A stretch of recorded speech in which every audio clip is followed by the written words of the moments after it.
In a world teeming with supernatural claims, from aliens and ghosts to cryptids, religions, and other unexplained phenomena, enter Captive Desk that offers a skeptic's perspective.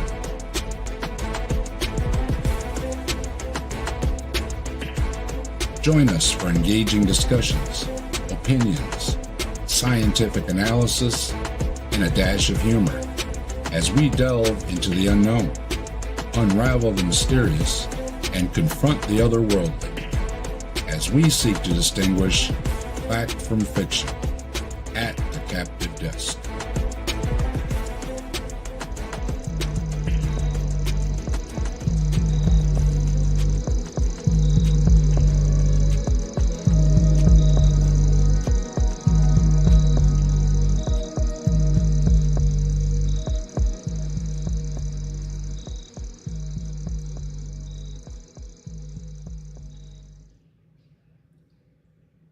Hey, hello everybody. How you doing? I got a bunch of people stopping in. Hey, good to see everybody. I wasn't sure what everybody was doing tonight. It was kind of last minute. Thanks everybody for stopping by. I just had to answer Patrick Peace. He's got a catchphrase, I think, that says he hopes this is the last video he makes about atheists or something like that, and he's made a lot of them. So I think it's just his thing. So Patrick was answering somebody else. This isn't me, and I'm not speaking for this person. They can speak for themselves. I'm just answering what Patrick says in this response to, I'm guessing, somebody in the comments on one of his previous videos. I didn't go looking. It doesn't really matter. But I've got some notes. I wanted to address some of the things because Patrick likes to rag on atheists, rag on scientists, rag on just about everybody. And, he does it kind of jokingly. We kind of joke back with the whole cockroaches thing. And I've got my cockroach friends all around me. And in the chat, I see everybody in here. Hello, my fellow cockroaches. How you doing? Tilting Windmill, always a pleasure. Simos Funk, good to see you. We got Elamino. We have Logan Fisher. Good to see you, Logan. Poor Claire, hello. Objective Ethics, hello, good to see you. Tori, hello. Good to see everybody. And I do say it in jest. The cockroaches always makes me think of Scarface. If you don't remember Scarface, where's Scarface? I buried those cockroaches! There he is. So if I say cockroaches, that's where I get it from, just so you know. But Patrick likes to call atheists cockroaches because, well, we scurry away from the light, we scurry into the light. He can't make up his mind. He seems confused a lot of the times, and I'm going to try and help him out, and I hope he takes it to heart that I'm trying to address your points best as I can to help you understand why I reject the Bible and why I'm an atheist, and why it's not anti-theist, it's anti-theism. All right, because I'm sure a lot of my neighbors are believers. It's none of my business, really. Okay, people keep their business to themselves. It's none of my business. All right, but Patrick goes out of his way, and he wonders why people comment. And, people comment because you put things like atheist, anti-theist, all these things in your titles, and they come up when content creators like me are looking around. Those are the keywords we use, Patrick, so we're going to find your video. I mean, you got to know that, okay? Excuse me. Trying to get the thing back over. Hey, Fred, how you doing? Good to see you. Sorry, folks, I'm a one-man show. I have to do all the clicking by myself. But yeah, I was working on some artwork for the cockroaches, and I did reuse my background I've got behind me because I love this background. It reminds me of my room. So, with or without cockroaches. And I put on my peace and love shirt. You know, I got thinking of Patrick. Got peace and love on, Patrick. All right, no devil stuff or anything like that. It's just peace and love. Because you know, I'm not really into like having any devil pictures or anything like that. I mean, you know, I don't know. I really don't know what he's talking about. He mentions it often that atheists just have these devil pictures all over their videos and their thumbnails and their whatever, right? Their avatars.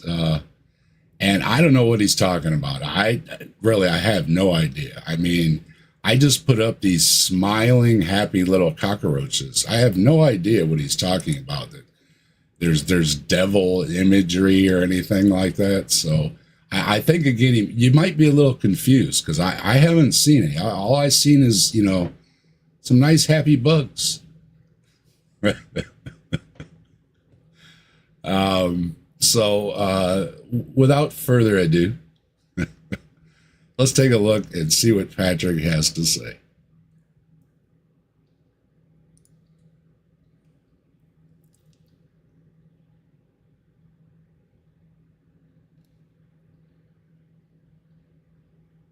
Hello, dear friends. Patrick here again. Monday, July the 7th, 2025. How you doing today? Looks like we got some rain on the way today. I hope you're doing well. And today, I thought I would address a comment that came in, you know, just when I thought that I wouldn't be having to deal with this topic anymore. Oh, I gotta clean these glasses. I had this comment come in from John Elliott 5859. His name is.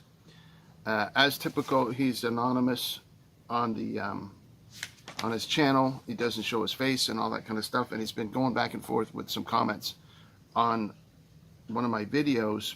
And so, yeah, I don't know these people that are like anonymous that he keeps talking about all the time. Patrick knows and has responded to some of our videos about him, and we've had a friendly back and forth. Again, this is not personal. We're just attacking ideas, right?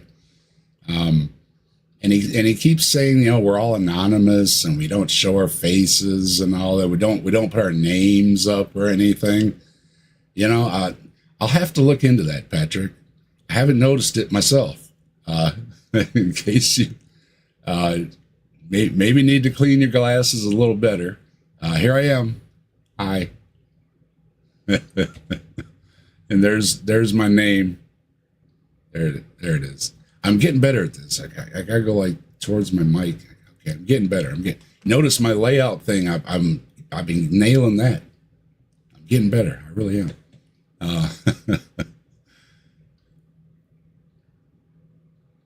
So you anonymous folks, I mean, you got to stop being so anonymous. Jeez, what do you? And of course, how people portray themselves online is their own damn business, Patrick. For good reasons, some people don't show their faces or give their names and other things. Because, you know, they could lose family, jobs, and all kind of, you know, whose fault is that? I'm too old to worry. I've been counting the years here, Patrick, so I ain't worried. So here I am, and again, you know, you want to come on and talk, you get a hold of me. You know, we can talk. I'll be nice. I just thought I would address his latest comment that came in with a video reply. So I hope you're doing well. Monday, July the 7th today. Yeah, we heard that. His comment comes in and he says, does the Bible deity command and commit genocide? He says, objectively, yes. All right. What's up, Jester? Jester says, my name is Jester. There you go. See, I know what you're talking about, Patrick, but we're going to look into it. Hey, Chris, how you doing? Good to see you.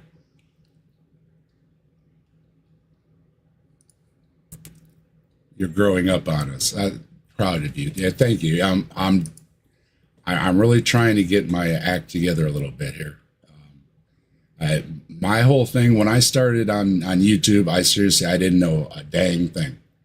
My first experience was just clicking a button on my phone, and I was on a channel. And so yeah, I went from ground zero. So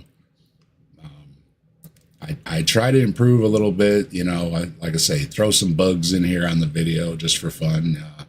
As more I learn, then I try to slowly improve everything, get my thing all set up like I like it. And for those of you that are thinking about starting a channel, or you're frustrated starting your channel, join the club. Okay, there's a lot to learn. Just roll with it. Okay, don't worry about it. We know things happen, and then you learn from it, and then you get better next time. So don't worry about it.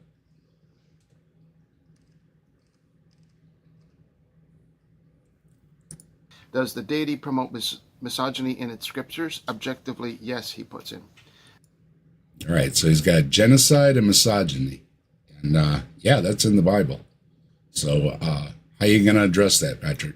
As an answer, does that deity condone slavery? Objectively, yes, he puts in. He condones slavery too. Yep. I'm doing good, Chris. How you doing? For those of you that didn't know, I was in Kentucky last weekend.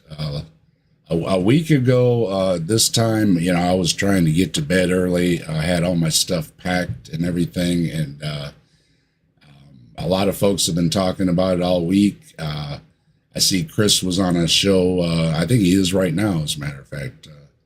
Was talking about it too. Chris from the Damn Show and the Daily Atheist Morning Show. He was MC there, and a lot of YouTubers were there.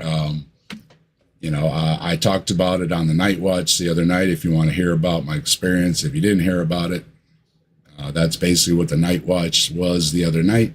I talked about, getting in my car and it not starting and having a little rough start. But other than that, we went and we had a good time meeting everybody. And that was the best part. I mean, it was miserably hot and all that, but, just because everybody, that was there, it was just really, you can't just describe meeting, all the people, that we all got to meet. So it was really great.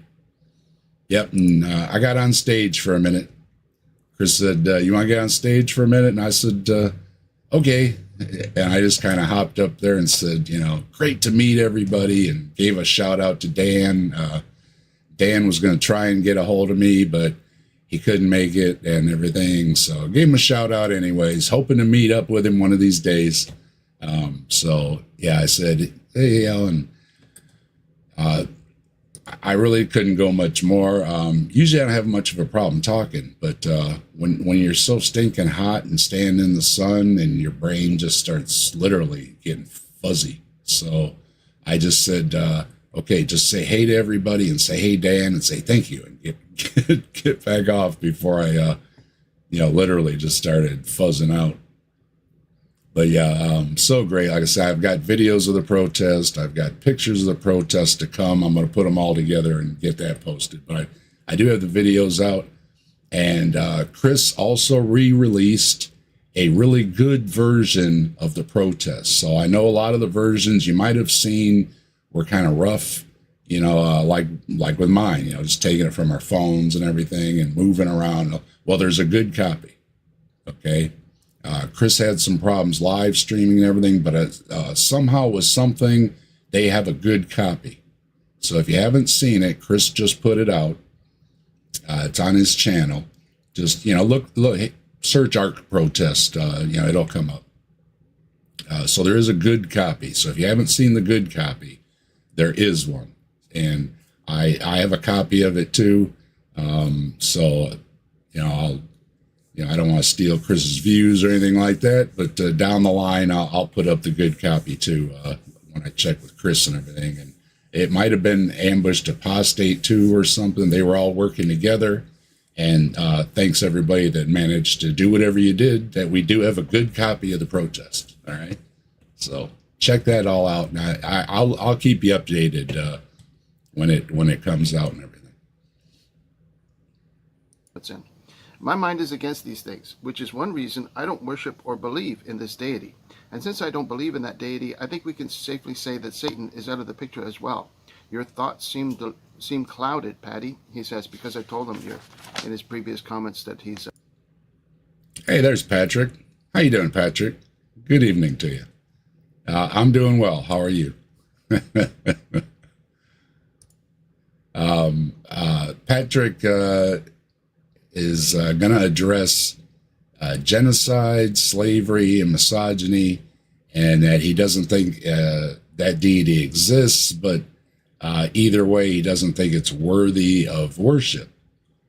And those are some good points, I suppose. I mean, sounds kind of awful, right?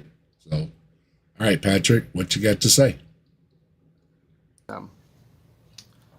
Influenced by satanic thoughts. Not the Satan thing again. I told you, I don't know what you're talking about with the Satan stuff. I really don't. I have no Satan imagery whatsoever on my channel. Really, I don't. I don't know where you're getting this from. This is another person who has repeated those objections which have been made by Richard Dawkins, Christopher Hitchens, and Sam Harris. They all say the same thing. They are all anti-theists. They all take these... Or theism. Again, I don't think a lot of us take this personally. When we make things personal, I'll make it personal. And there's very few people I call out personally. We do have a big problem with like Ken Ham and why I was at the protest last week. And I will call that person out by name, but I am not calling out all believers in whatever they believe in. I will specifically name you if I'm going to do that. So I don't think any of those with Hitchens, Harris, or Dawkins. Well, in fact, I know Hitchens used to call people out by name. So I don't think he generalized. He would call people out by name. Characteristics of God from the Old Testament, narrow them down, cherry pick them, and say this is what God is like. And if God is like that, then I don't want anything to do with that. Yep. Well, the Old Testament is pretty awful. I think Patrick even agrees there's awful things in the Old Testament. One of the ratings one time put it as 5 times as violent as the Quran or something like that. It's a very violent book. And the New Testament's pretty violent too. So a lot of violence in there, a lot of awful things, a lot of awful stories. And we'll see how you try to answer it. But Patrick, what are you talking about? Again, I have no idea what you're talking about with images of Satan. I really don't. All I ever post is like, see, if I'm going to post a picture, let's see. See, I put up happy little bugs, Patrick. Really, I don't know. is their basic premise. And so does the Bible deity command and commit genocide? Yes. Objectively, yes. That first statement. Well, God apparently wiped out the whole earth except for Noah and his family. Yeah. Something we were protesting last week was the genocide part. Yes. Godless Granny. One of the reasons she converted was seeing the sign about the genocide and other thing park. Begins with an I, N, and like a C. I think it's an E. And let's see, there's an S and a T. That's the word. Genocide and that word. Not a nice word, but trying to get around it a little bit. You know what I'm talking about. It's on the banner. It's an awful story. The idea of wiping out evil in the world would imply that there are evil people. Now, what did the children the infants, those in the womb, the animals. What did they do? Now, I can see, okay, for some reason, all the adult males in a certain area just got poofed by a big lightning bolt. I heard somebody got struck by lightning in the storms yesterday. 40-year-old guy got hit by lightning. So it happens. Did he deserve it, or was he just in the wrong place? I hope I'm not laughing at you get injured. I hope you're well and everything. But seriously, okay, all these, fighting age men or something just drop dead on the battlefield from from lightning strike or something. Okay, but no, the women, the children, you have evil children, you have evil babies, you have evil animals. I mean, it's kind of overkill. So it's an awful story. Yeah. Is it genocide? Yeah. Genocide is to wipe out like a specific group of people. And I looked this stuff up. Genocide is the deliberate killing of a large number of people from a particular nation or ethnic group with the aim of destroying that nation or group. And there are other definitions, but they're similar. So if the idea was to wipe out a group of people, hence all people, I guess it's genocide. Again, it seems pretty awful way to, drowning is pretty awful. I don't know why God just didn't get his eraser out and just start over. But that's a pretty awful story. Hello, James. Good to see you. And B.S. Lewis. Good to see you. Left-handed Jedi. Good to see you as well. All the best folks stopping in. And we do have Patrick Peace joining us in the chat. Patrick is our guest. And take it with some tongue in cheek on his comments there. Looks like, he's saying good evening. Okay. Thanks for stopping by, Patrick. Most people wouldn't even have the, cojones to do that. And, so appreciate you stopping through. And he said, you can laugh all you want as you promote Satan. I don't know what you're talking about with the Satan thing, Patrick. Where are you getting the Satan thing from? Seriously. I don't know what you're talking about. I'm looking for this Satan thing. I'm not seeing it really. I got peace and love on my shirt.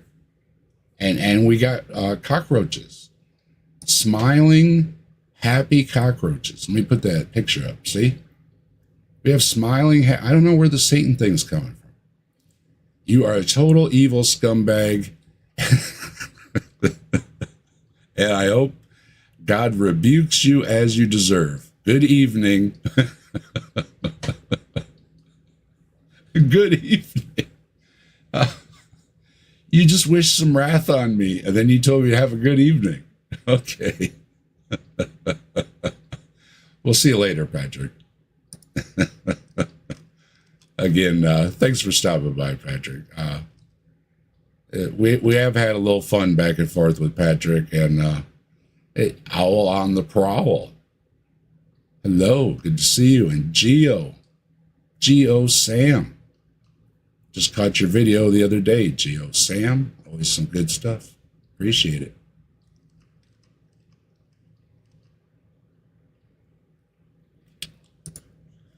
Captive Desk, by the way, 562 subs. That's right.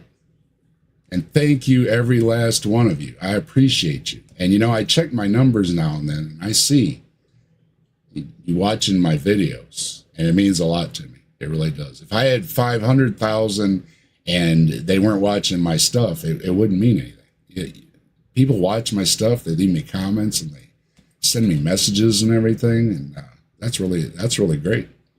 And that's because, we have the best subscribers and members Don't forget, you can subscribe to the channel now, or become a member on the channel now as well. Hit that join button down there. Cheapest price in town. You can join in the fun with the emojis and everything. And of course, when you do, and just because you have. You rock, let's rock with the fire in our veins. Rock on till the skies fill the thunder and rain. All hail Bigfoot, the legend, the king. He walks among shadows, the wild spirits sing.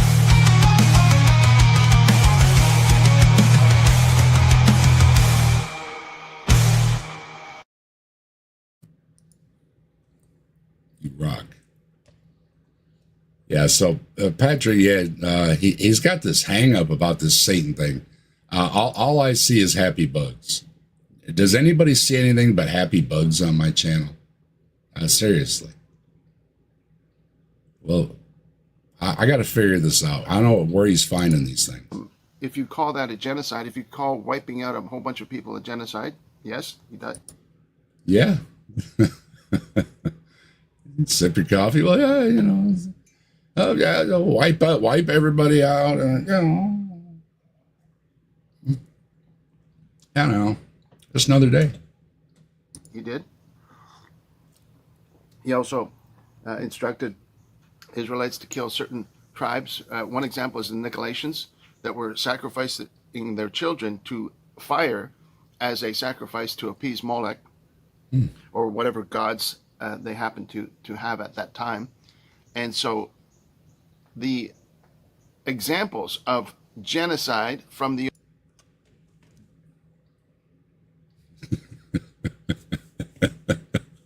I'm gonna pick on you, Patrick.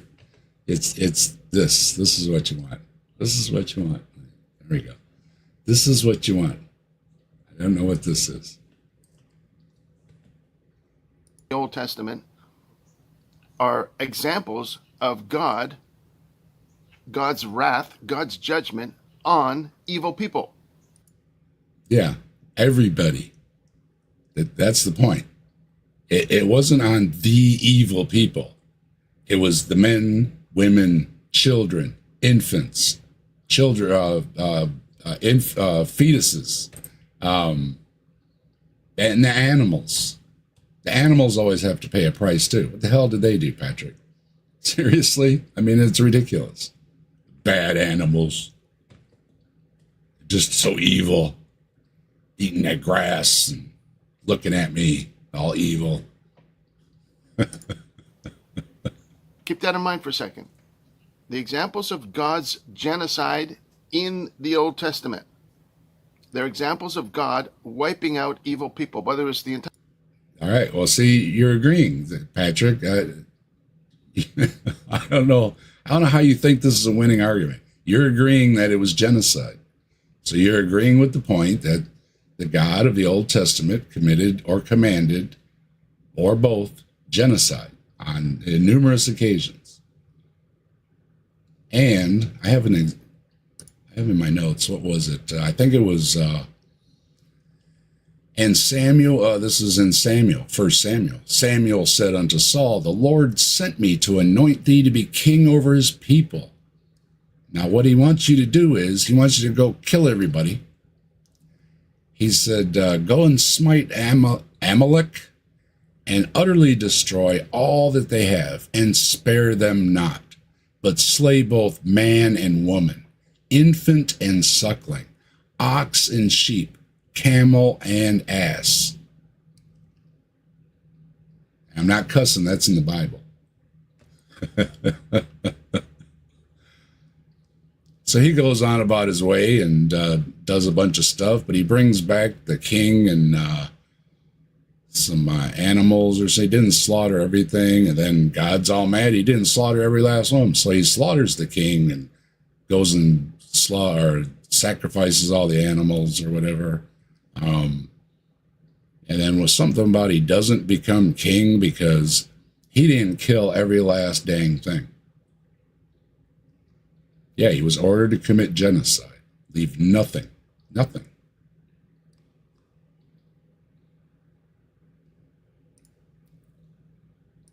Entire earth or these specific groups of people.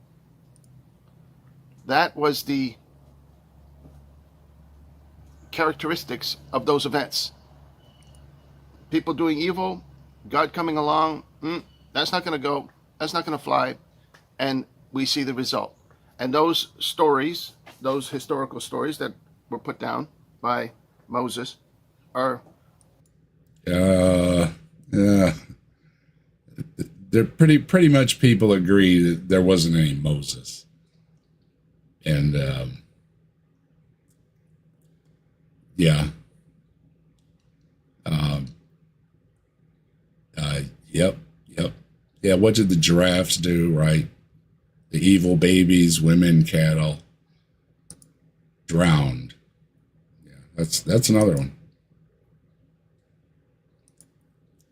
Go drown puppies and kittens because he was sad about humans. Yeah. They're awful stories. They're awful stories. Tori says, in the many months I've been subscribed to your channel, Dave, I've never seen you post anything that would be considered rude, crude, or considered evil to some people. Never. Well, thank you, Tori. I try to be fair, and Patrick likes to call me names. It's like, okay, I can call names back, but I'd rather have some fun with it. I'm getting too old for it, really. Now, in my youth, I might have fired back a little bit. I'm not going to claim that I wasn't ornery when I was younger. Back in the day, we didn't have no internet. If we wanted to argue with Christians, we had to go find them on the back of a flatbed in a parking lot. So, that was my first experience was, what are you talking about with these people on the back of a flatbed truck? So, I would go look for it.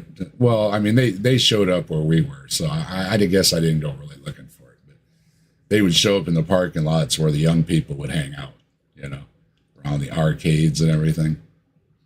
And so, yeah, I had my little phase there with AOL and Yahoo and all the chat rooms, and it was pretty unmoderated. So you had to get thick skin real quick, or you just got chased out.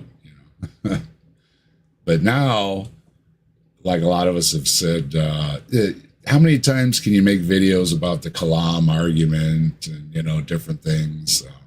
There's a lot of great arguments out there, and if you want to make a video about it, go ahead. I mean, everybody deserves to take their turn, But yeah, a lot of us we've made these videos and stuff, so now it's unless somebody comes along with something interesting, it's more just to hear what they have to say. And people like Patrick tend to talk for themselves a little more, even if they don't understand everything. They're not so polished, and the polished arguments, everything. It puts me to sleep. So that's why I have fun with Patrick here. And some of the other ones. Well, we've got some other returns, by the way, including Saturday night at the Atheist this week. We're going to have Wayne back. Wayne's going to teach us that magic is real, and that yes, indeed, if you are nice to your toaster, you'll get better toast. We love toast. We love toast. We love toast. We love toast. We love toast. And if you know about Wayne and toast, then you're in for another fun evening at Saturday night at the Atheists.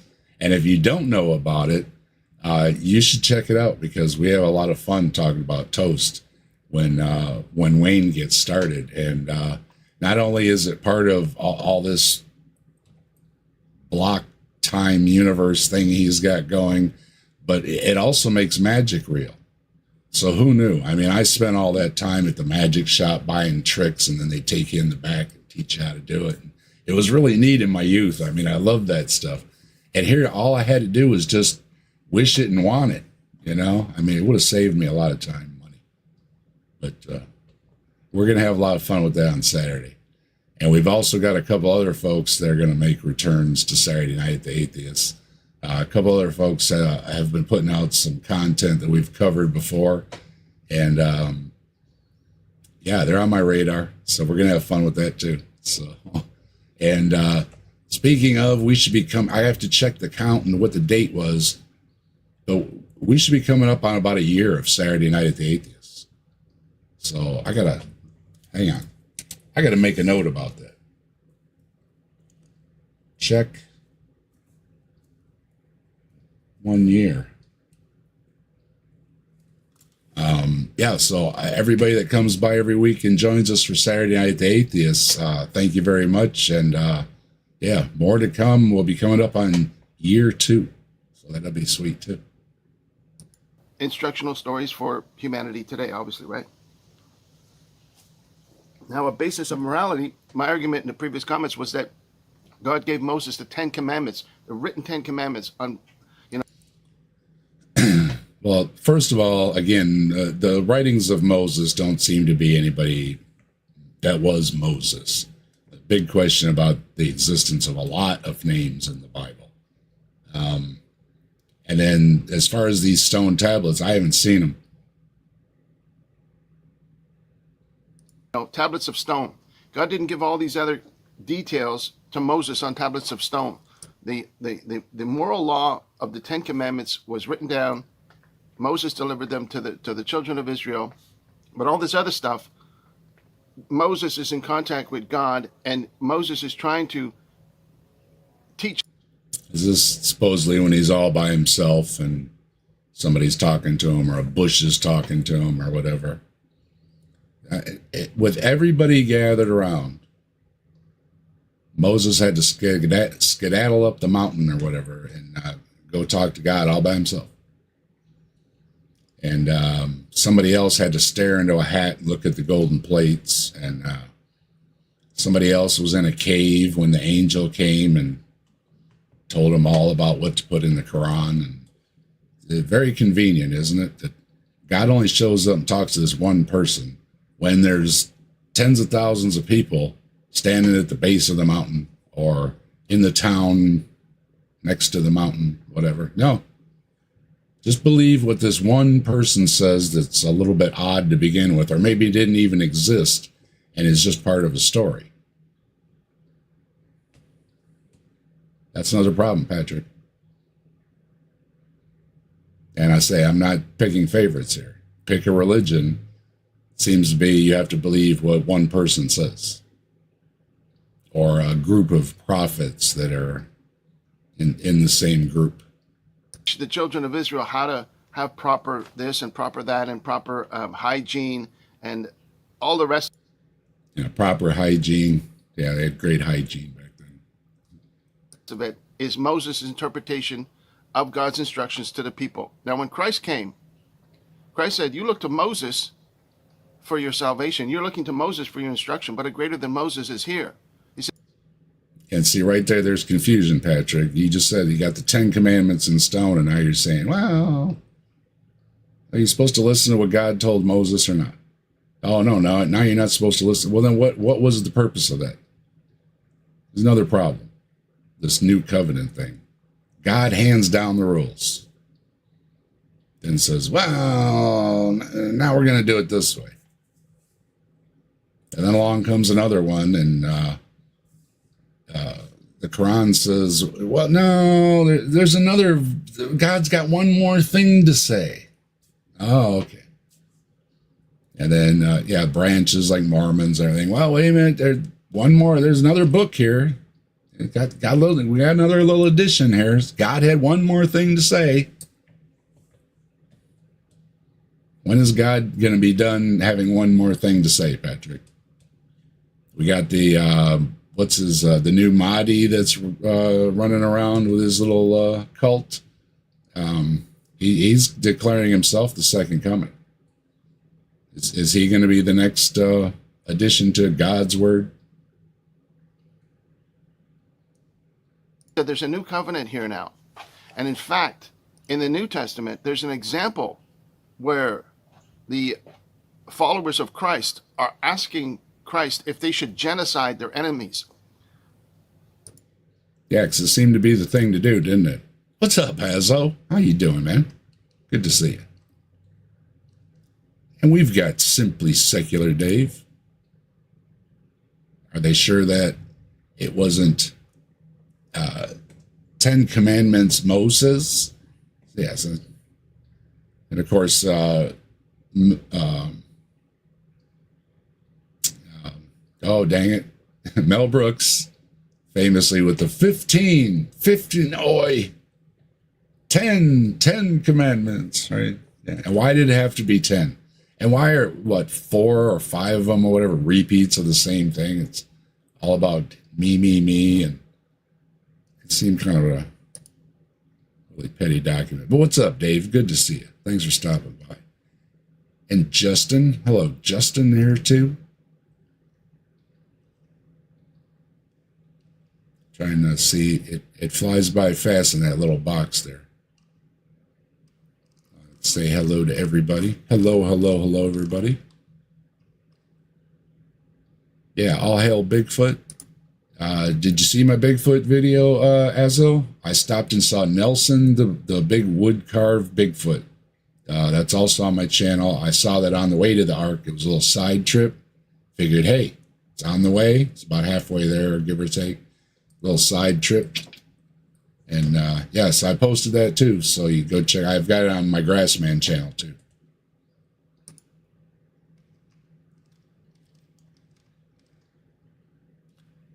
You saw it? Cool. Yeah, it was pretty big old Bigfoot. Nice little side trip. You know, those things you do when you go on somewhere and you figure, it, you know, I don't know if I'd drive there just for that, but if I'm on the way, you know, you duck off and see it. So that was cool. Just do Jackie Chan's Adventure or Uncle Soundbite. One more thing and voila. I do a Columbo. Just one more thing. Just one more thing. They were trying to plan a trip for Jesus, and he had to go through this area of land that was populated by a bunch of Samaritans, and the Samaritans refused to allow him to go through there. So the people were refusing God incarnate to go somewhere, and they're like, "Well, what should we do? What do you got to do? Isn't it God incarnate?" You can get the details, Luke chapter 9. And yeah, a lot of details. They asked Jesus, hey, do you want us to call down fire from heaven like Elijah did in the Old Testament, call down fire on his enemies and consume them? You want us to call down fire and wipe out these people? Yeah, who did that? Same God and angels and Holy Spirit and Jesus that's all wrapped up in one big donut. Yeah. And Jesus said no, and he rebuked them. And in fact, in the New American Standard Version, it actually gives an extra detail and says, you do not know of what spirit you are, for the Son of Man came to save people, not to destroy them. Yeah, again, well, what was the waste of time for 4,000 years of Judaism before Jesus showed up then? It was that was the divine plan, just mess with people for 4,000 years? That's another problem, Patrick. Oh, and absolutely, Tori. Got Columbo. I'm a Columbo fan. I just watched an episode the other night. And we had a little thing. Somebody stole my truck. This was back in the day. My cheap little truck, right? And they drove it over and they parked it in another neighborhood and had all the windows open and everything like that. I don't know, they were inviting somebody into it or something. I don't know. But anyway, they stole my truck. I'm out driving around. I come back. Because a lot of times, you know, the cops ain't going to find it. So better off go looking, right? So right away I'm looking. I come home, take a break. Mrs. Desk decides, let me take a ride. So she goes for a short little ride. She goes, calls me and she goes, I found your truck. I'm like, ain't you a Columbo? So I got her a shirt that has Columbo on it.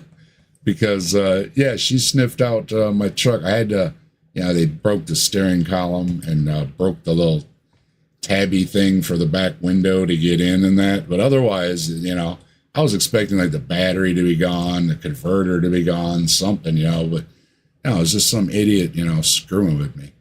And But yeah, Mrs. Columbo. That's Mrs. Death's nickname. Yeah, we're both Columbo fans.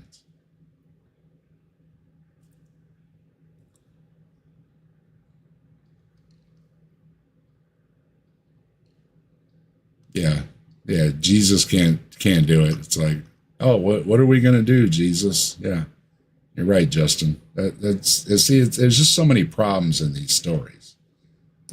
So you see there's the big difference between Old Testament stories dealing with Moses and the earth and the people and the population and evil, an example in the New Testament where Christ says, no, things are different now.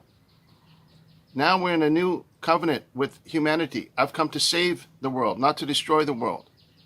And in fact, if you look at God changed its mind. examples of genocide in modern times, you look at the examples of Chairman Mao killing millions of people so that he can promote his version of atheism. They didn't like having religion, but see, there's a lot of reasons why you don't want to have religions. It's because it's a place for people to gather in groups, and strict dictatorships and these communist regimes, they don't tolerate that.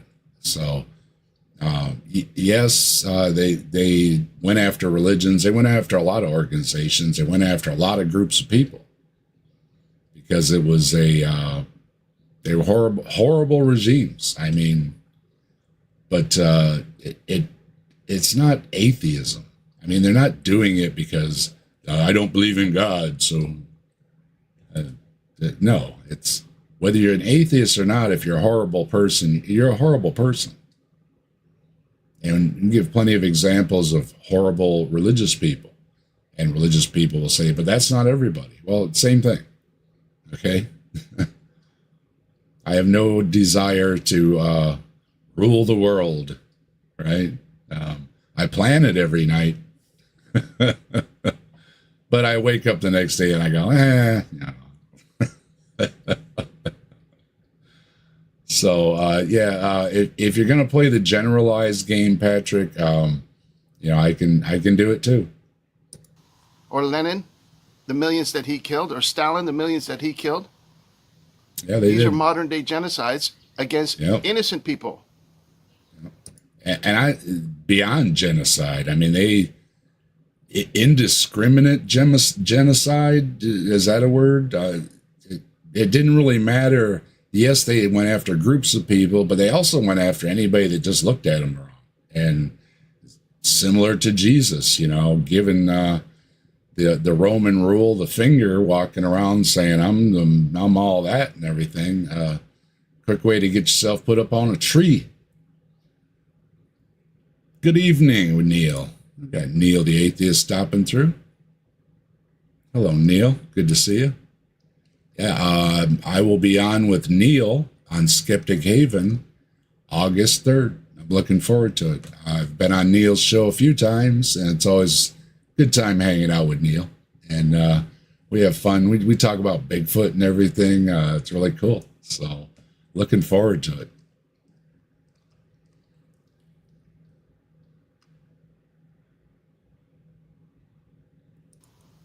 That's not trying to defeat evil. Maybe in their mind it is. 1 million children every year are aborted in the United States and about 100,000 in Canada. Is that a genocide against the innocent? I don't know. First of all, I just responded to a video about this, and this is what I have to say. And this is not making a stand either way. I think it's between a woman and their doctor. So that's it.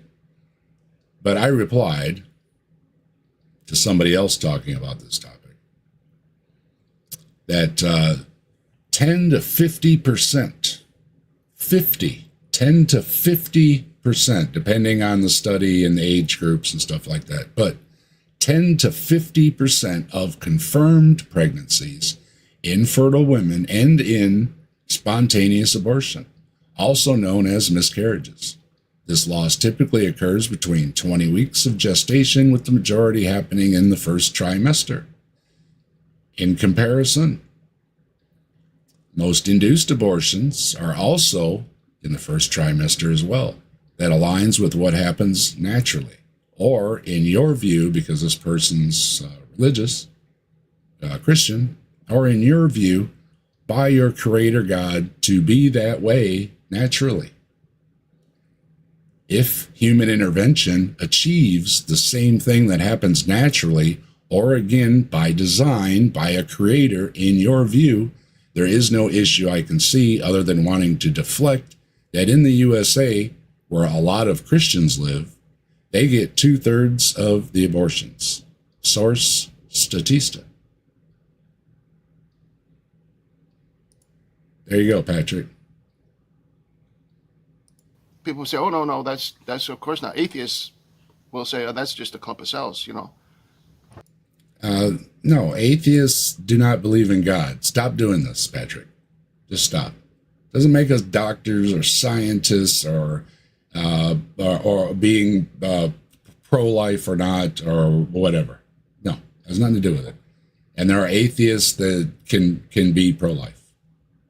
And ideally, I think everybody would, which is a reason for making sure you have birth control or access to birth control. You have good medical care. You have access to information. You have classes in school that teach you things, and a lot of folks would be better prepared to take precautions and not have these unwanted pregnancies, and that would be exactly what you want, Patrick. And we're for that too. I'm fully for that. People that don't want to get pregnant shouldn't have to get pregnant. And if things happen, again, this seems to be a natural thing if it's very, very early. Because, to use your words, it is a clump of cells. That has nothing to do with genocide. That's the argument of the atheists. Okay. No, it's not. No atheist dying to make that stupid argument. Stop it, Patrick. Really. Oh, the argument for atheists is just everybody has abortions. Come on. That's just terrible. It's terrible. Okay. So he's going to talk about genocide as an example and use that as an excuse why he believes that God is not moral, whereas God is. Well, again, though, see, now you're comparing what people do to what God does. Is that a fair comparison? I don't think you would use that same argument in another situation. Using those examples as a example of what happens to people that are evil, whereas modern day man that abandons God ends up being genocidal towards the innocent. What? I didn't bring my string, Patrick. I don't know where you're going with this long string from here way over there. What? I gotta hear that again. You totally lost me. Totally lost me. Hold on. Genocide against the innocent? People say, "Oh no, that's of course not." Atheists will say, "Oh, that's just a clump of cells," you know. Yeah. That has nothing to do with genocide. Right. That's the argument of the atheists. Okay. Yeah. So he's going to talk about genocide as an example and use that as an excuse why he believes that God is not moral. Yes. This was the person's argument against the God of the Old Testament. Yes. Has nothing to do with atheists or modern day health care or none of that. I know you're deflecting, Pat. You're trying really hard not to see that. Well, you already admitted it, though. It's genocide, and God commanded or committed genocide in the Old Testament. Whereas God is using those examples as a example of what happens to people that are evil. By what standard? Who said so? Again, you're taking the word of somebody. Somebody just said, those people over there are all evil. Okay, I think this is another problem. One person says something, and you go, oh, okay. Just like when Abraham started passing that knife around and said, hey, guys, guess what I want you to do? And they go, oh, okay. Something wrong with people, man. Stop going, oh, okay, just because somebody says something. Whereas modern day man that abandons God ends up being genocidal towards the innocent. Again, no.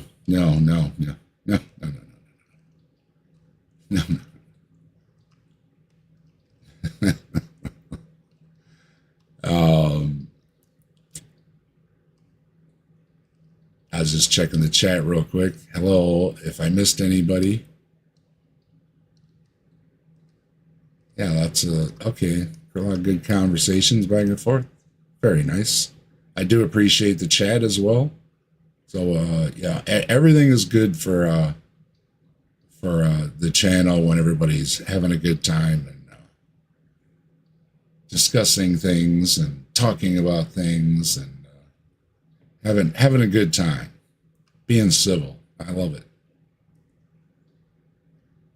And Patrick, no, you don't know what you're talking about. Stop.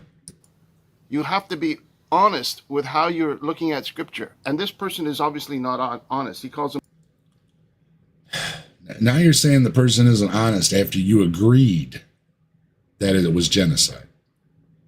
And I read the definition. It's genocide. God targeted groups of people, or somebody said, God said, this certain group of people needs to be targeted.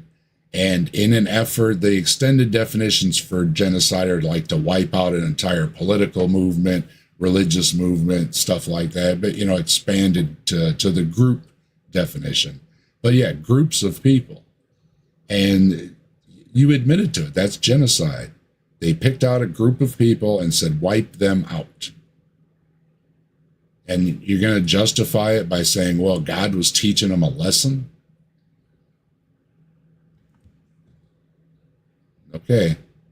Sounds like William Lane Craig when he was justifying genocide in the Bible. Himself, John Elliott. And he is not an honest person. He's using this. How's he not an honest person? He told you he told you there's genocide stories in the Bible. You admitted there's genocide stories in the Bible. I just told you a genocide story from the Bible. What was it again? Let me refresh my memory. 1 Samuel. It's a genocide story.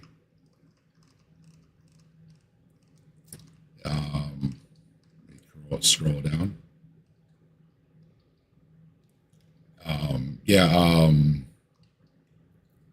Other parts of the genocide are an ethnic group with the aim of destroying a nation.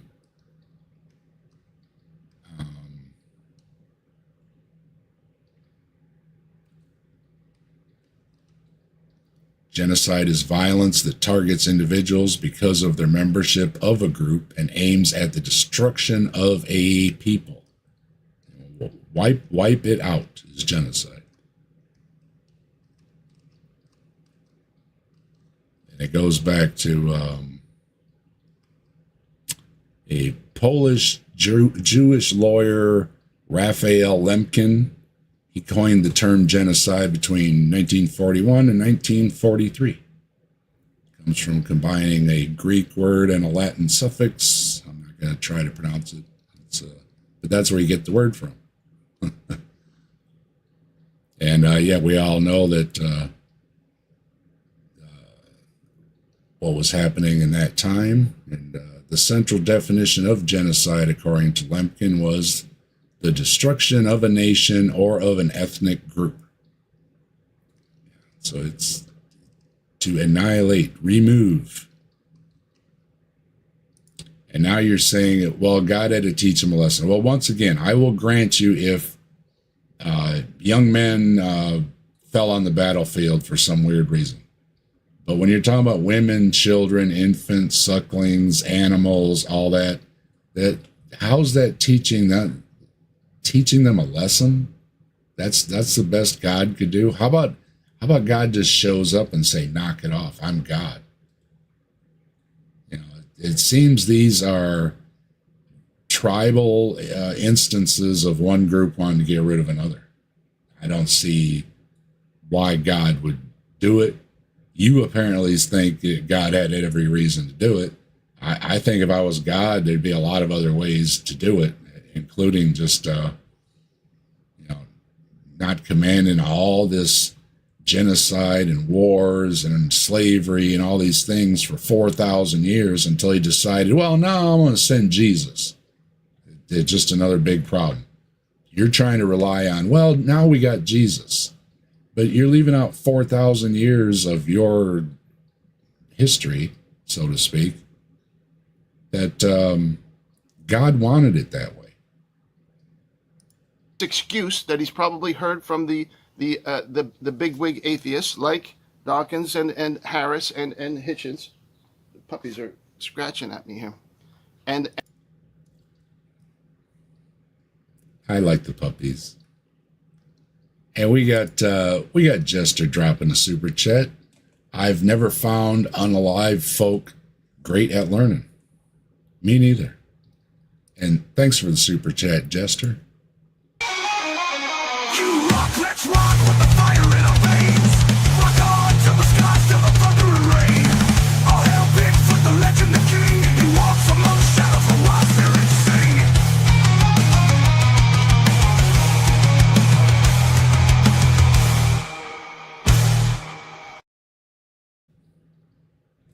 You rock. Thanks for supporting the channel. Appreciate it. and uses that to justify his own anti-theistic beliefs. Well, once again, I think he made a good point that you're handing him a book and he starts reading it and he says, this is awful. Your God is commanding all these awful things. And I had to put it down and you're like, well, wait, you have to get to the end where it gets better. I think he's got you on his comment. I do. I'm sorry. That as a reason for himself to reject God. Whereas God is not like that at all. It is humans that are genocidal. God is not genocidal. No, wrong. Unless you're saying that God really didn't command these things when people said God did. And then you've got a problem calling all these so-called prophets and authors of these books all fibbers. Is that what you're going to do, Patrick? What's up, Skeptic Philosophy? Good to see you. The Mighty Filbert, good to see you.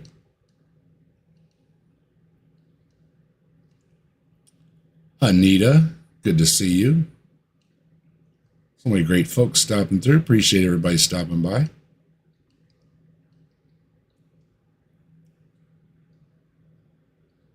Tori says she works, or they work in retail. They say, what the F is wrong with people 1,502 times a day? Some days are like that, aren't they?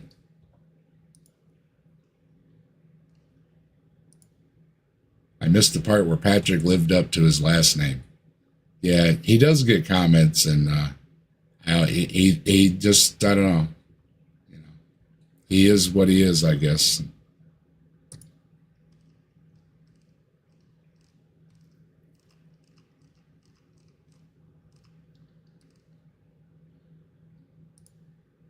And we've got Fred Harvey, who became a YouTube member. Welcome, Fred. You know what that means. You rock, let's rock with the fire in our veins. Rock on to the skies, to the thunder and rain. All hail Bigfoot, the legend, the king. He walks among shadows, the wild spirits sing.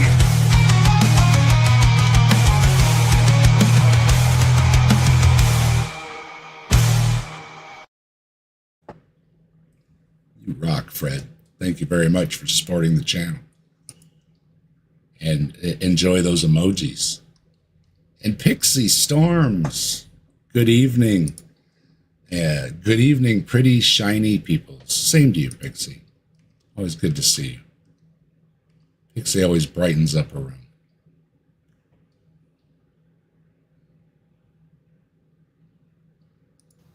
God wants to defeat evil, and he's tried as hard as he can. And in fact, we're told that the first time that evil was wiped out on the earth was through a flood, but the second time is coming through fire.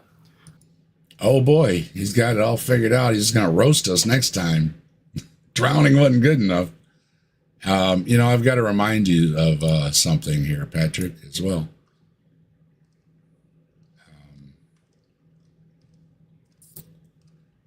Yes, I do have to look through my notes here real quick. Hold on a second. There it is. I do have to remind you of Isaiah 45:7. I never remember which exact one. I know it's Isaiah 45, so I made sure to look. It's Isaiah 45:7 in the KJV. And this is God. I form the light and create darkness. I make peace and create evil. I, the Lord, do all these things. I like to bring this verse up often when they're trying to squirm out of God isn't evil, man is evil.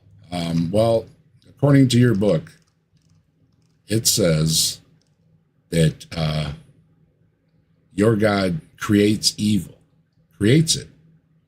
Now you're saying it's out to get rid of evil. Well, here's a way to get rid of something in the first place would not to be creating it. And it seems to be an active thing. It keeps going on. So you got another problem, Patrick. Why is your God creating something it wants to get rid of?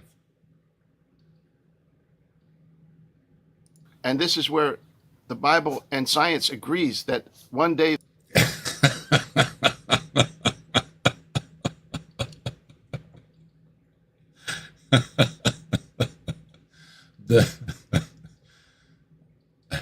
I can't say it with a straight face. The Bible and the science and the Bible agree on something? Okay, I'm game. Here we go. What is it? the sun is going to expand and wipe out the earth. Well, we're told where is it here? 2 Peter chapter 3, verses 9 to 11, the heavens shall pass away with a great noise. Elements will melt with fervent heat. The earth and all it contains will be burnt up. This is the end projection of what's going to happen at the end of the earth. And if you want to call that a genocide, you're free to call it that. But again, as the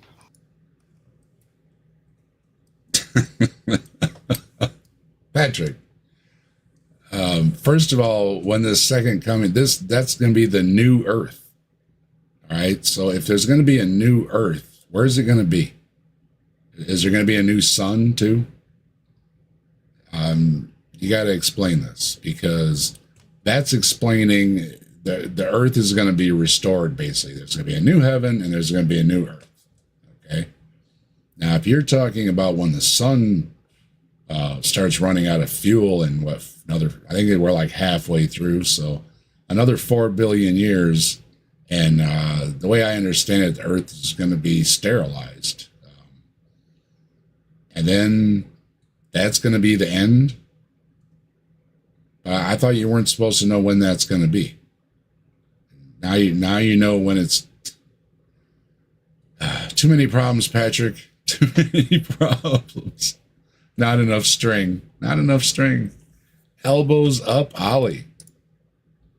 Good to see you, Ollie. Thanks for stopping by. Yeah, I'm lost too.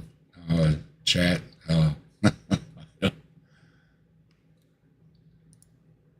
Yeah, is he saying the end of the earth will be the supernova of the sun? I guess that he's saying that's where the science and the Bible agree. But that's got nothing to do with what it says in the Bible.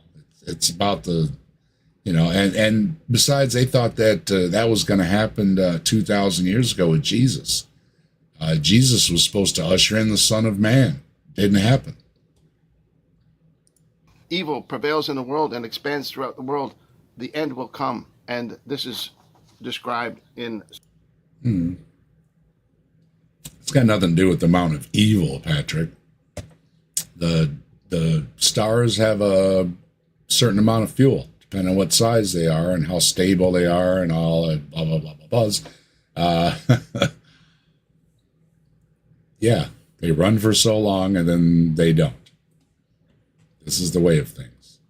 I don't know how you're trying to put that into the Bible, but A for effort, Patrick, but no. 2 Peter. So let's go on to his second point. Well, his second point, he says that does that deity promote misogyny in its scriptures? Objectively, Yep. yes. He says that Yep. the deity of the Bible promotes misogyny. Now, again, Moses had interpretations about... I don't care about Moses. See, you go right to Moses says, what did God say about it? What are these rules that God supposedly laid down where women are basically property and so are children? about dealing with women and so on and so forth in a culture that was treating women horribly. Okay, so they were treating them horribly, and did God say stop doing that? Pardon me, the coffee is making me... Quit drinking so much coffee, Patrick. It's bad for your stomach. That's probably why you're getting that reflux. And if you look at the New Testament, if you look at the example of Christ, you cannot see a more progressive individual dealing with women.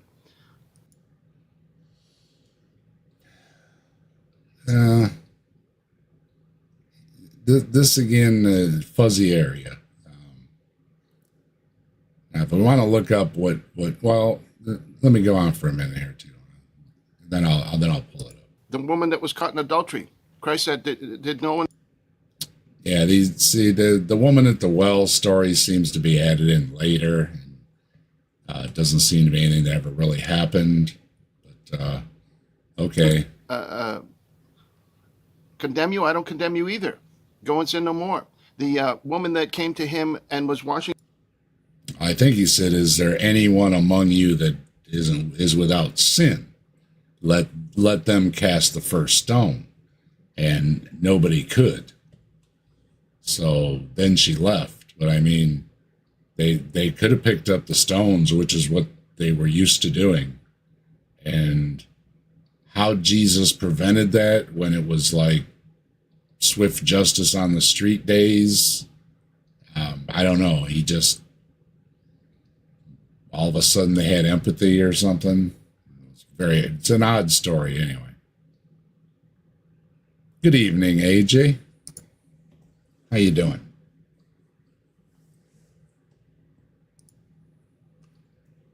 And John. Hey, good to see you, John. What's John got to say? Oh, good. I can F with you and leave the grandkids alone. Hey, I appreciate your orneriness. I do. It's all good. his feet with her tears. He was talking to this other guy, and he said, I came into your house, you didn't do anything for me, and this woman is pleading with me with her tears, and her sins are many, shall be forgiven. Did he tell her to stop washing my feet with your tears? He didn't have a problem with her groveling at his feet, did he? I don't get your point where this is. I mean, she's groveling at his feet. And the one who has a few sins, he loves little. And he didn't condemn the rich guy that brought him into... Because he didn't drop on his knees and grovel at his feet? I'm missing the point.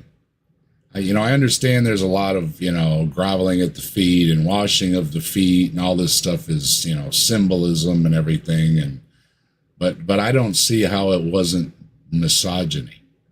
I'm missing that part. his house. But he was basically telling him, look, she's more righteous than you are because you don't have any Good for her. respect for me because you think Okay. you're righteous. This woman knows that Okay. she's a sinner Yeah. because they were saying to Jesus, oh, This has nothing to do with misogyny, Patrick. This is about rich people not realizing they're sinners too or whatever. There's stories like that, the camel through the eye of the needle, right? The rich man, just because you're rich, you can't take it with you type stories. Okay, it's got nothing to do with misogyny, Patrick. if he knew what kind of woman she was, he wouldn't associate with her. He wouldn't let her touch her like that, and on and on. And Jesus broke those. What? If you didn't to touch. Okay, I'm just gonna let that one go because I don't know what you're talking about. barriers. Another example: the woman at the well. He started Didn't you already do the woman at the well, Patrick? It's not another example. talking to her, struck up a conversation with her out of the blue. And when the apostles came back, they were marveling because he was talking to this woman when they wouldn't have any relations with women, especially. Well, he hung out with women. I don't know what you're talking about. There, weren't the prostitutes that he hung out with women?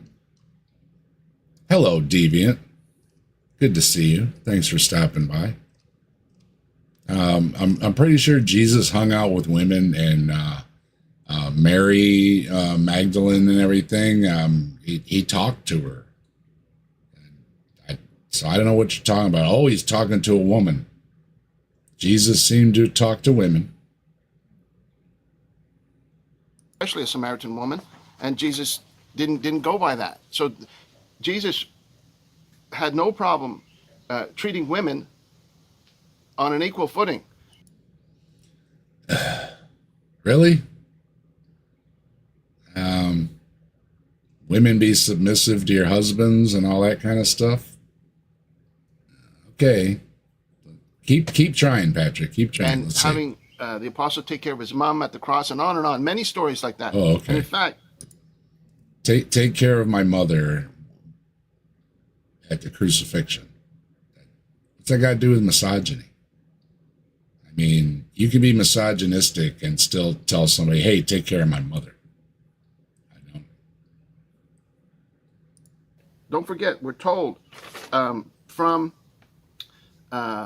Galatians 3:8, that's a very popular scripture. It says there's neither Jew nor Greek, there's neither slave nor free, there's neither male nor female. It says you are all one in Christ Jesus, right? He says in Galatians 3:8, it says the differences between male and female is not important, right? A left-handed Jedi dropping a super chat. Jesus was Greek. You can tell because of how his name is pronounced. Hey, Zeus. And thank you very much, left-handed Jedi. You rock, let's rock with the fire in our veins. Rock on till the skies, till the thunder and rain. All hail Bigfoot, the legend, the king. He walks among shadows, the wild spirits sing.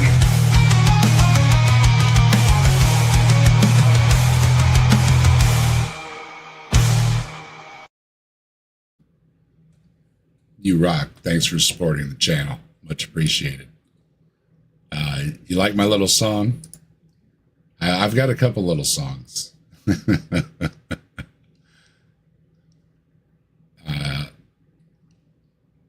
Somebody had it. I think it was Slim or somebody. They've got a lot of cool little videos for people and stuff. And I was like, I got to make up some little videos for folks. Thank you again, left-handed Jedi, and always good to see you.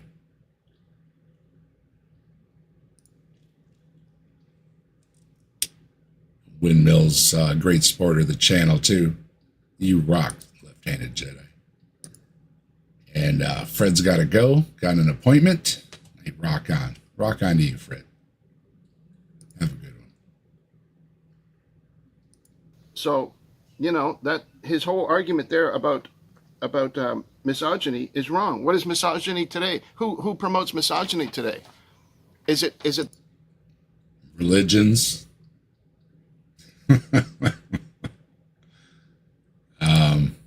Religions, Patrick. Misogynistic describes attitudes, actions, or systems that show hatred, contempt, or prejudice against women or girls. It's a form of sexism that can manifest in various ways, from individual actions to societal structures, and can include things like belittling women, controlling their behavior, birth control, yours, Patrick, or perpetuating harmful stereotypes. So that's religions, Patrick. Now, of course, again, there can be bad people that are not religious, and if you're a guy and you're a jerk, you're a jerk. But as far as having books and all that kind of stuff, and doctrine and dogma and all that, yeah, that's religion's doing that. And I just wanted to touch on a few things while I'm at it.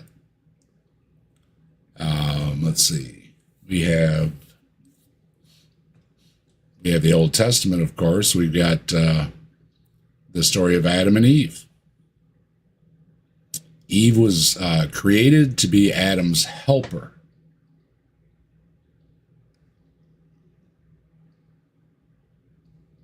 Because Eve disobeyed God, women must obey men. And unto the woman he said, I will greatly multiply thy pain and thy conception. In pain thou shalt bring forth children, and thy desire shall be to thy husband, and he shall rule over thee. We also have wonderful verses in Genesis. Then the man who lay with her shall give to her father of the young woman 50 shekels of silver, and she shall be his wife, because he has violated her. He may not divorce her all his days. Just taking a woman seems pretty misogynistic. Deuteronomy, a father could sell his daughter into slavery, being the father's property. When a man sells his daughter as a slave, she shall not go out as the male slaves do. We have Exodus. The Bible often warns of strange women, an immoral woman, or possibly any woman who is not a man's wife. It says, for a whore is a deep ditch, and a strange woman is a narrow pit. She lieth in wait as for a prey, and increaseth the transgressors among men. And then, of course, Patrick likes to go to the New Testament, because all of a sudden, God got nice. We have Paul the Apostle saying, apparently wives should obey their husbands. It says, likewise, ye wives, be in subjection to your own husbands, that if any obey not the word, they also may, without the word, be won by the conversion of the wives. There's also women not speaking in the church. Let your women keep silence in the churches, for it is not permitted unto them to speak, but they are commanded to be under obedience, as also saith the law. The law. And if they will learn anything, let them ask their husbands at home, for it is a shame for women to speak in the church. That's, belittling and all these things. That's misogyny, Patrick. New Testament. We got Corinthians. For a man indeed ought not to cover his head, for as much as he is the image and glory of God. But the woman is the glory of the man. Cover yourselves up.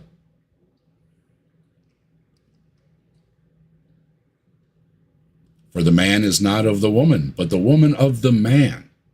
For neither was the man created for the woman, but the woman for the man. And women are inferior because they brought sin into the world.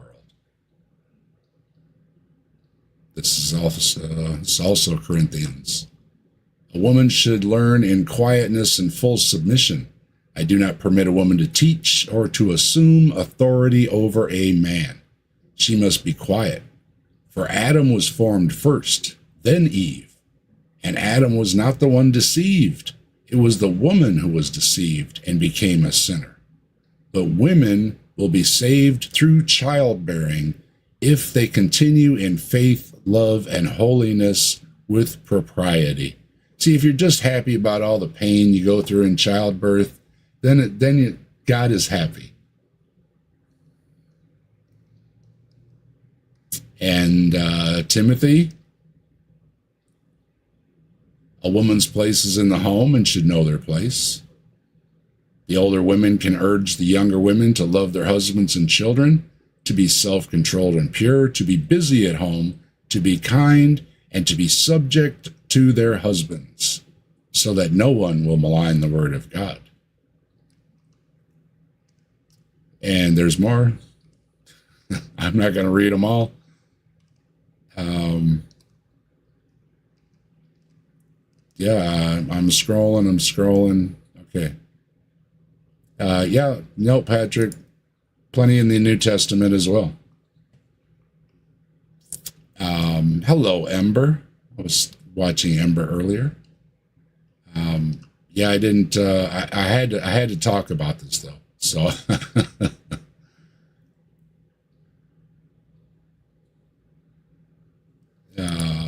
What am I doing, Patrick?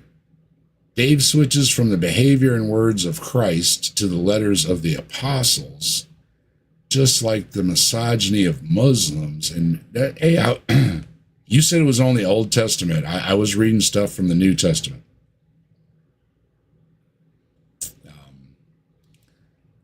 Just like the Muslims and stuff. Well, like I say, the Abrahamic religions are all misogynistic. I don't play any favorites. And it goes for other religions. Some of the Eastern ones are they won't let women in temples and all that stuff too. And I don't play any favorites.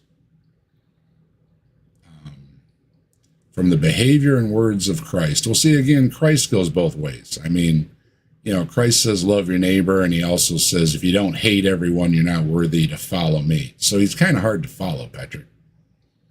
And as far as the apostles, I mean, that's all supposed to be inspired, Holy Spirit, whatever. So, if you want to differentiate that parts of the Bible aren't really from the Holy Spirit and all that, well, you got another big problem. And a hypocrite, wake up. I don't know what I'm being a hypocrite about. I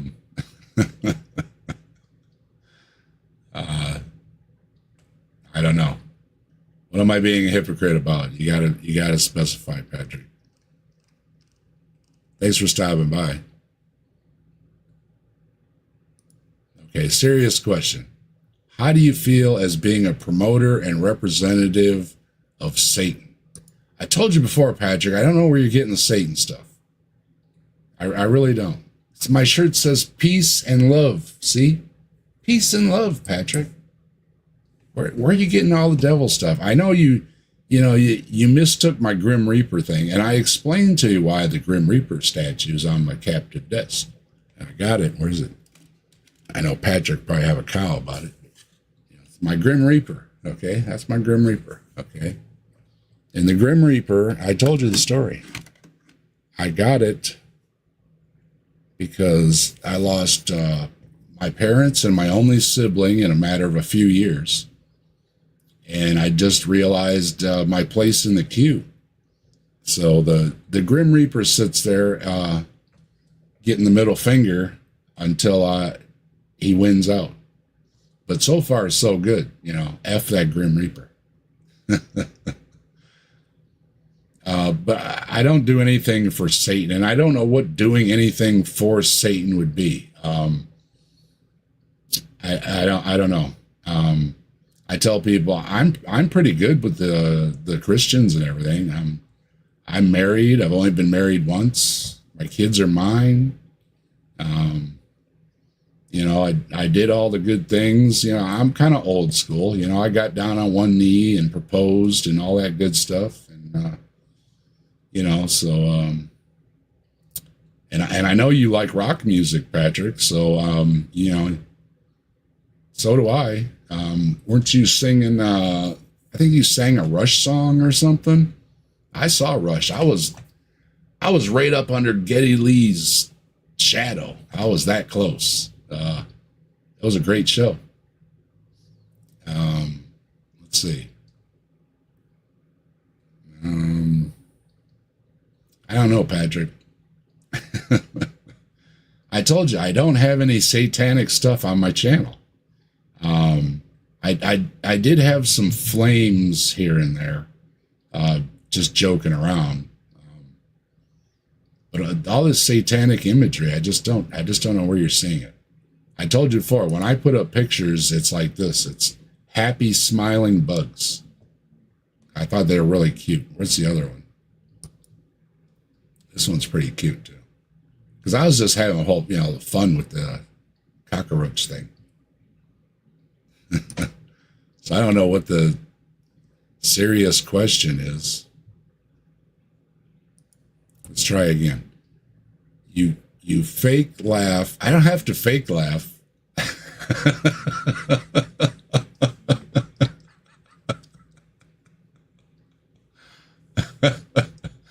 Oh, you need to stop by my streams more. I laugh a lot. It just comes out because this stuff is funny to me. That's all. You fake laugh, chuckle as you put up his image on your screen. It's a joke. It's a joke, Patrick. Come on. Come on, man. Gee whiz. You listen to rock music and you're that uptight. Come on. I can't believe it. Meanwhile, if you consider yourself righteous, then you don't need Jesus. You know, I had a discussion with Bread of Life about this. And I was talking about, you know, the same kind of things. You know, I think I'm a pretty good guy. You know, I'm married and, you know, all that stuff. And she said, well, maybe you just don't need God. And I said, yeah, see, I'm good without God.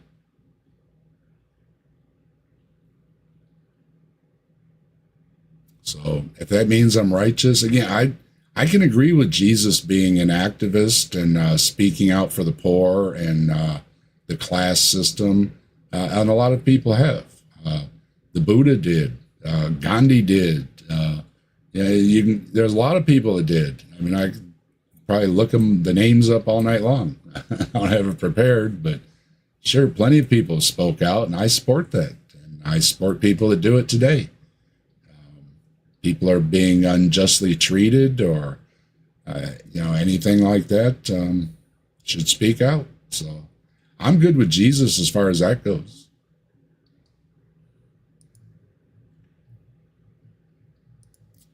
AJ says, okay, those damn bugs are scarier than the Satan. Bring the Satan back. Okay, AJ. Was it the example of Jesus? Let's see. Patrick.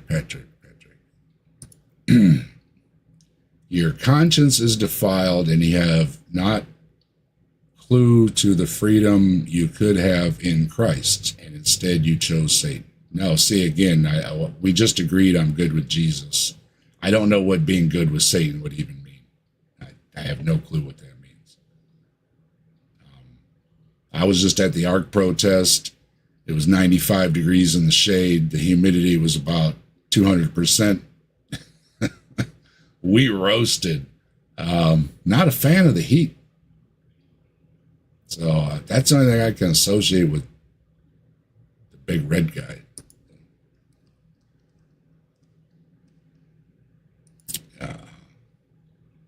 You think you are good, and yet you are nothing more than a puppet of Satan. See, you're stuck with the Satan thing, Patrick. I don't know what that is. I have no idea what that is. Okay? I'm anti-violence. Okay? What more do you want? You know, I hold the door for people, and I pull out the chair for a lady, and all that kind of stuff. I don't know what am I doing. I think you're just upset a little bit that I'm laughing. Okay, but this is what I do. Okay, this is what I do. The folks come here. Hopefully, we have a good time. That's what I do, Patrick. No idea what the Satan stuff is about. You're hung up with the Satan stuff. An atheist doesn't believe in Satan. We don't talk to Satan. We don't worship Satan. We don't care what any book from Satan says or any of the other nonsense. I could care less.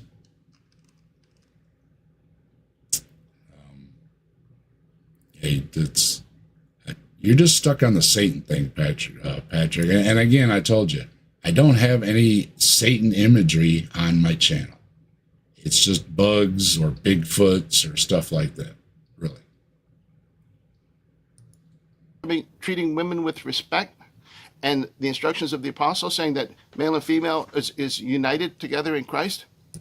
Submit to your husbands, etc., etc. I just read it. There's plenty of New Testament verses. Look them up. That's not misogyny. Misogyny. This sentence isn't misogyny, but the next one is. It doesn't take away that there's misogyny in the Old and New Testament. That's it. I read you the verses. Today is the atheist, the male that says, I'm not going to let women do what they want. Yeah, I tell my wife that all the time, Patrick.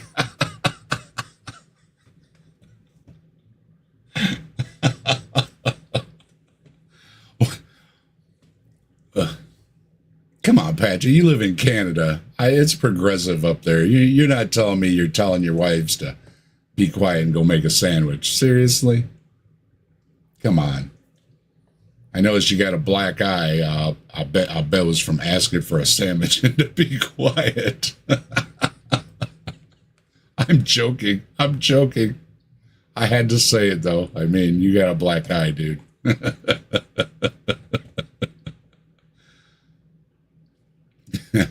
Yeah, it is a Joe's apartment thing. Exactly. That's what I was thinking about. Kafai. Yeah, absolutely. Absolutely comes to mind. It's Joe's apartment. And good to see you, too. And thanks for dropping the emojis. Feel free to drop emojis. That's what they're there for, folks. I made up a whole bunch of them. And if you want to join in on the fun, you can join the channel and have plenty of emojis. And if we get more members, we get more emojis. So it's a win-win. You saying goodbye again, Patrick? Good night, Dave. Thanks for once again posting my video, and good luck with your fake laughs on behalf of Satan. Your counter arguments have zero weight. Well, my counter arguments have been Bible verses. So I guess I'll agree with you. Terrible, terrible, aren't they?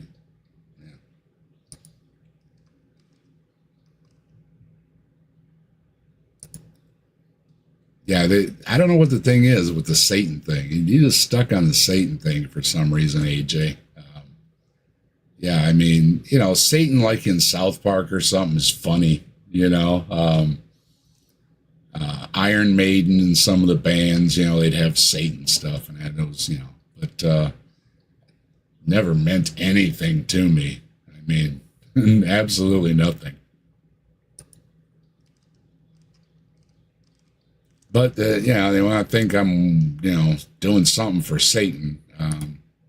Okay. Skeptic Philosophy says, Dave, God's not misogynistic. He just thinks women are less than men. It's not the same. Somehow. And that's exactly it. It's just Somehow it's not, even though, Patrick's telling me my arguments are terrible because I read from the Bible. So,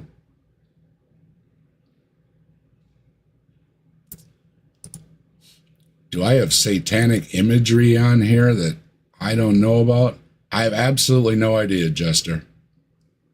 I don't know where he's getting that from. I really don't.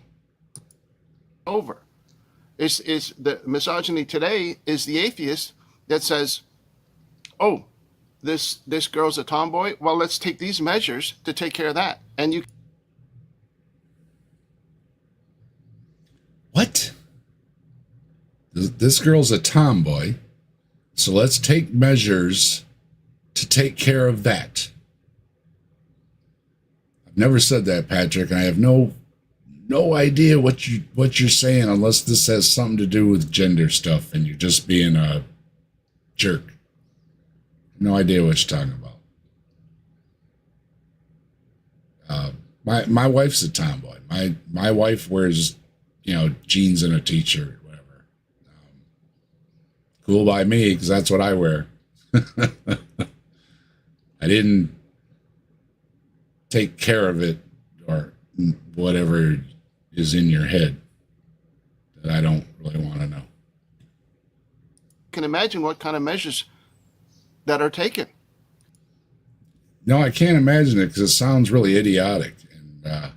And I think I know what you're talking about, and it's just idiotic. Again, I didn't do anything to my wife. Well, giggity. I don't tell my wife what to do, and I didn't do these things to her because she wears jeans and a t-shirt. I have no idea what you're talking about as far as seriously. The undertones, though, are disturbing. You don't have to be a rocket scientist to figure out what's going on today. Patrick, I'm trying to get through this video. Stop. You keep making me fake laugh.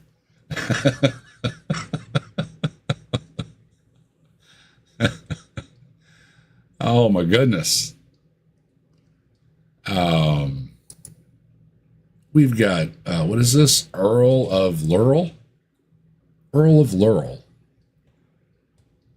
I know that I am allowed no contact with a woman while she is in her period of menstrual uncleanliness. The problem is, how do I tell? I have tried asking, but most women take offense. Yeah, it's just not something you ask in polite conversation. Oh, by the way, it's your time of the month. Business isn't of yours, Yeah, the Bible, and of course, what is it? They're supposed to sleep outside in the shed or something too, aren't they? Yeah, just okay. Come on, Patrick, quit making me laugh. My fake laugh and everything. The misogynistic practices that are being conducted by men, atheistic men, and they're. Oh, you got all ornery all of a sudden. These atheistic men. Again, Patrick, you can't name anything that we're doing. You're babbling nonsense here. You're just mad because you got cornered on these questions, I think.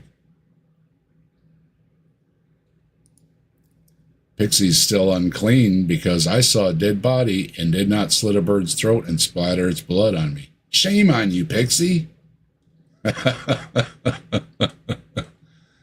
Yeah, all the unclean laws are so odd.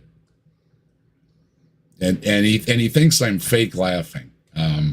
Now, I will admit sometimes I laugh about awful things, and it's because I don't want to cry. You can read the Bible and cry, really. So I laugh at it instead, but it's not dismissing how awful it is. Demonic, satanic thoughts that they have, just like the thoughts that this.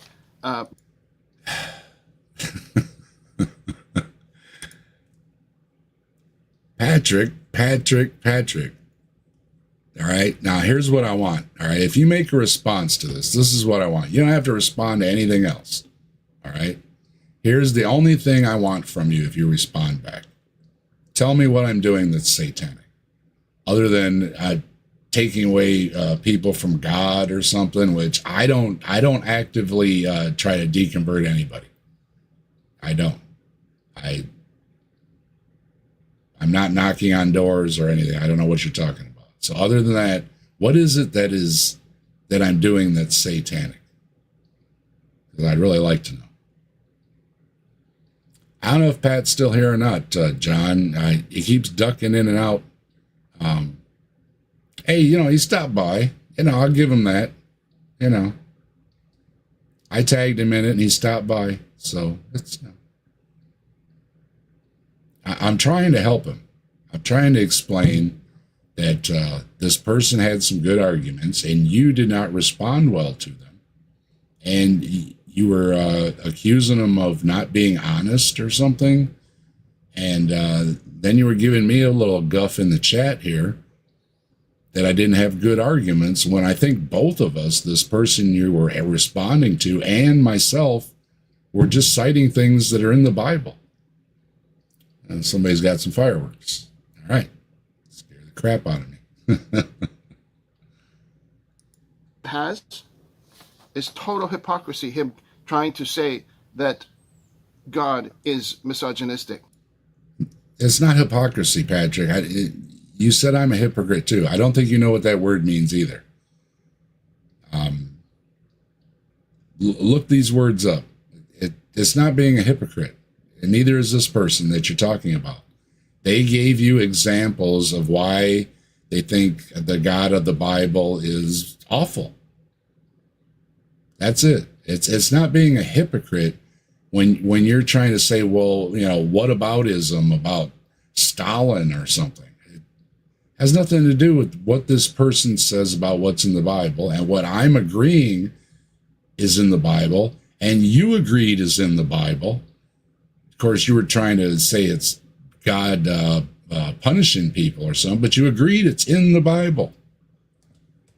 I don't know why you're trying to argue out of it, and I think that's why you're a little frustrated now. Maybe you're a little frustrated with me, is that you can't argue out of something you already admitted to, Patrick. It's the opposite. And No. What's the last one? Does this deity condone slavery? Again, Yes. In the Old Testament, in the time of Moses, when slavery was part of the culture at that time. Slavery was part of the culture, ordained by God.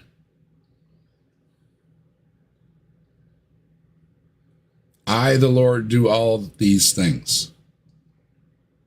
If there's slavery, it's because God made it. God willed it. God commanded it. God molded it and molded it and shaped it and whatever. God did it. Why was there slavery to begin with? Moses was trying to deal with it in the best way he could. Is slavery. The people were dealing with it. This is not a divine thing, Patrick. And this is shown through different cultures, on how different cultures dealt with slavery, how they had slaves, how they didn't have slaves, how they abolished slavery, etc. There's no commandment about it. And you can go again to the New Testament, slaves obey your masters. Doesn't say don't be slaves or don't have slaves. It says slaves obey your masters. So the New Testament is still supporting slavery. And again, 10 Commandments. Where's the one that says do not own people? Don't say it was, well, because it was kind of like having a job. That is a lame argument. If it was kind of like having a job, then just pay them. Why did they have to be property? There's no reason for it. If they owed you a debt or whatever the excuse was, have them work it off. The slavery part is just an addition. And yes, God condones it. God supports it. God gives rules about it in the Bible. Where you can get your slaves from, how long you can keep them, if they're Hebrews or not, if they're women or not, if they have children or not, how much you can beat them, and you can hand them down through inheritance as property. property. Continues to this day. There is slavery everywhere, and depending on what your definition of slavery is. Well, again, people say, I'm a slave because I got a job. And it's like, again, though, you're not being owned. You're not being beaten. Your will outside of your job is not infringed upon. Now, I will agree there are places in the world that are uncivilized. There's underground things that are uncivilized. There's awful things that go on with people. Yes. People are misused in the prison systems too. Yes. But that's not the slavery we're talking about. We're talking about owning people. There is still slavery today. Slavery is a result of the wickedness of man. It's not an example of something that God is actively promoting and endorsing. In fact, it actively condones and supports it.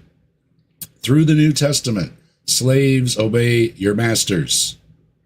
it's the opposite. In fact, No, it's not. we look at the scripture from 1 Corinthians 7:23. It says you were bought with a price. Don't become slaves of men. Some versions say don't become slaves of people, but it says don't become slaves of men. Yeah, don't become slaves of. Obviously, this is in some kind of religious connotation or something. It's again, no problem being a slave to Yahweh and bowing to it for all of eternity. So this is not about the slavery. No, it's not. It's a specific instruction from the New Testament, right? And it says that if you happen to be a servant, Colossians 3, if you happen to be a slave, other versions say a servant. Yeah, if you happen to be a slave, okay, all right. It says you should obey your masters as if. How about that? Isn't that what I just said, Patrick? Slaves obey your masters, and you are repeating it. If you're serving God and not just with eye service. So eye service means this, if they see you, then you say, oh yeah, I'm doing my job. But if once you're out of sight, it's like, I can slack off. I can do whatever you want. And that's the religious part. That's not taken away from the fact that you still have slavery endorsed, promoted, rules for, etc. in the New Testament as well. And of course, we can go to the 1800s before we had abolition, and that was a long time since Jesus. And it's a person that's working 40 hours a week for low pay, they feel like slaves. And I just said that, yes, that's a yes. Especially when people are working for low wages, you work all week long and you can't pay the bills. It's very frustrating. People will compare it to being a slave. However, you're not owned, okay? You're not being beaten. You're not being sold as property. You're not being handed down to your heirs as property. These are,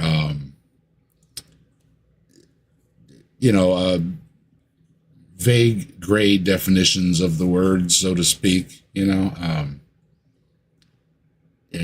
we got, what's up in here all big and green?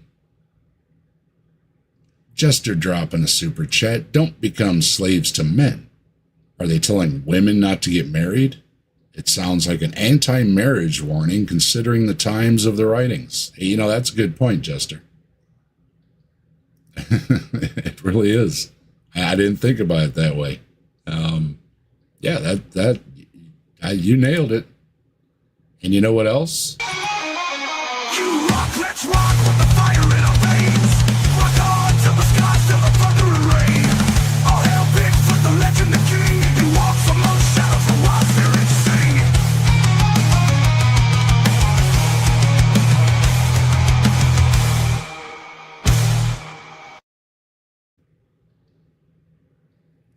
Thank you, Jester. You rock. Thanks for supporting the channel. And that's a great point. It is. I'm going to remember that one.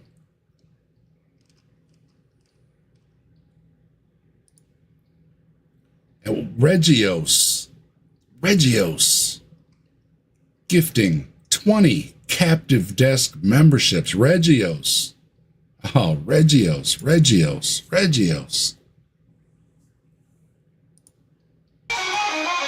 You rock, let's rock with the fire in our veins. Rock on till the skies, till the thunder and rain. All hail Bigfoot, the legend, the king. He walks among shadows, the wild spirits sing.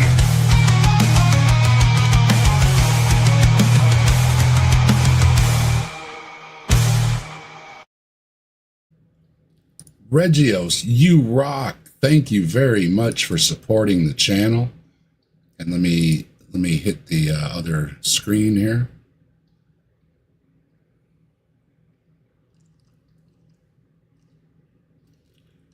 We've got Jason Jacoby, Deconstructing Laura, Dr. Tapioca Weasel, Skeptic Philosopher, excuse me, wait a minute, that's a comment. Karisu, Godless Granny, Tori, Earl of Laurel, Gregory Nietzsche, Elemento, Native Atheist, Christopher Tablante, Apostate Sisters, Spooky Bedhair, Austin Sims, Drewzilla, Leo Phileas, and Marty Carnegie, Marty. And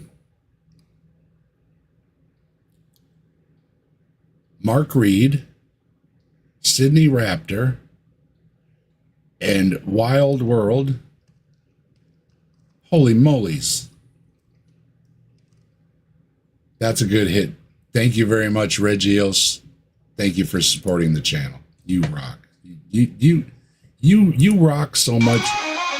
You rock, let's rock with the fire in our veins. Rock on till the skies, till the thunder and rain. All hail Bigfoot, the legend, the king. He walks among shadows, the wild spirits sing.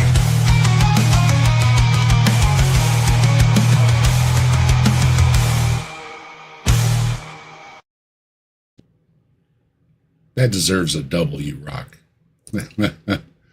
Thank you very much. And thank you everybody else that's been dropping super chats, becoming a member and everything. Much appreciated. I appreciate the support for the channel.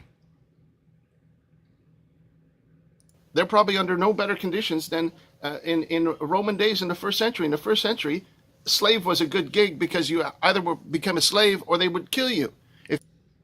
Wow, what a great choice.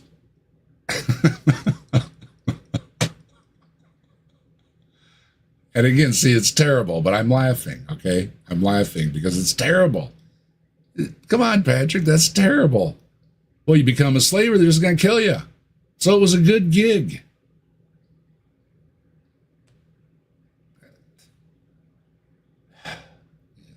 Okay, I guess you think this is a good argument? If you were conquered by the Roman Empire and you were taken over as slaves, some of those slaves become very prominent positions. In fact, look at the example of Joseph, where he became. Oh, you're going to pick somebody that was favored slave or something, and the rest of them got beaten and lived in terrible conditions and were sold and traded around as property and probably thrown in to fight as gladiators and all that stuff too. Okay. Became the second in command to the Pharaoh in the BC times. Good for him. He found to the Pharaoh.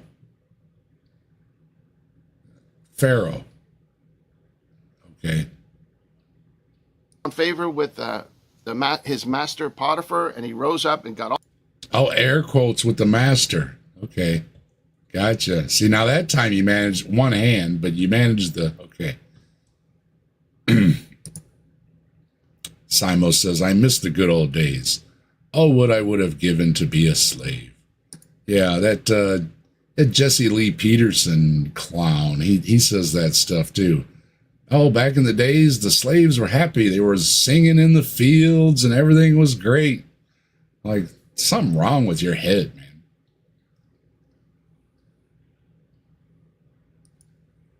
All this responsibility. So they say, oh, slavery is so evil and so wicked when it was a part of society. What about now, Patrick? What do you have to say now? Do you think it's evil and wicked to own somebody? How many people do you own? I don't own any. I don't know anybody that owns any. Not a lot of that going on anymore, is there, Patrick? Why is that? Bible said you could do it. Why aren't you doing it anymore? In the Old Testament, and those positions of slaves were Slaves. important positions. Look at the Important positions the slaves were. Wow. Okay. Slaves had important positions. I don't even think they were counted as real people, Patrick. plays that were written in the first century by the Roman playwright, and he's telling a story of these slaves. Okay. Speedy, what's up? Speedy says that Pharaoh was wild. He was Pharaoh. Yeah, I don't know how you jump to Pharaoh.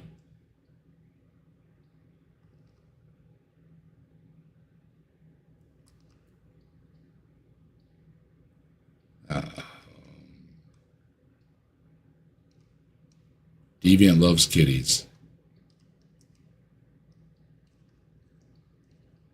You know what else we love, Deviant? We love toast. We love toast. We love toast. We love toast. We love toast. We love toast. And don't forget, tomorrow, Saturday night at the Atheists, we're going to revisit Wayne. It's all about toast and toasters, and ketchup bottles, and Captain Kirk and Spock. And I think he mentions Bigfoot too. Watch for that, because that perked my ears up.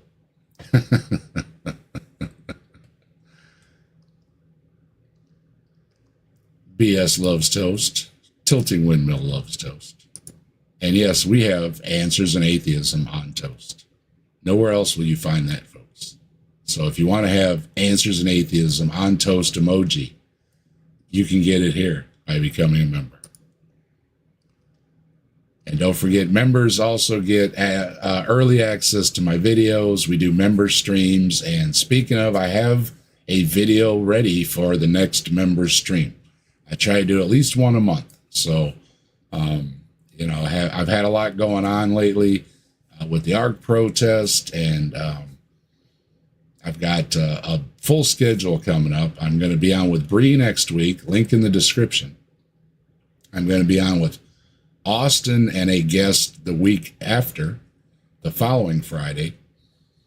He's going to have a debate with a creationist, and I told him I would moderate. So it's going to be my first try.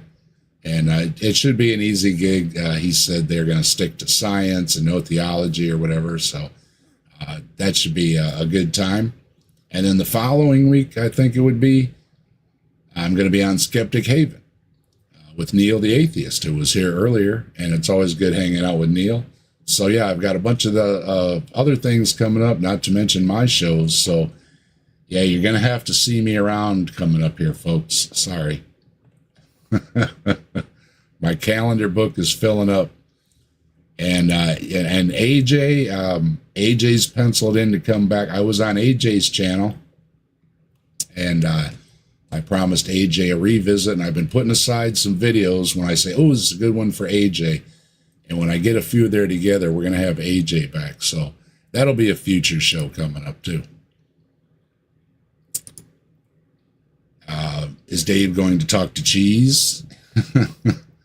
I like me some cheese. Deviant says toast is great, but what's best? Just plain toast in your lap, or a kitty gnawing on a piece of toast in your lap. It's so cute with the kitties. You know what? For your kitty, you know what? We love toast. We love toast. We love toast.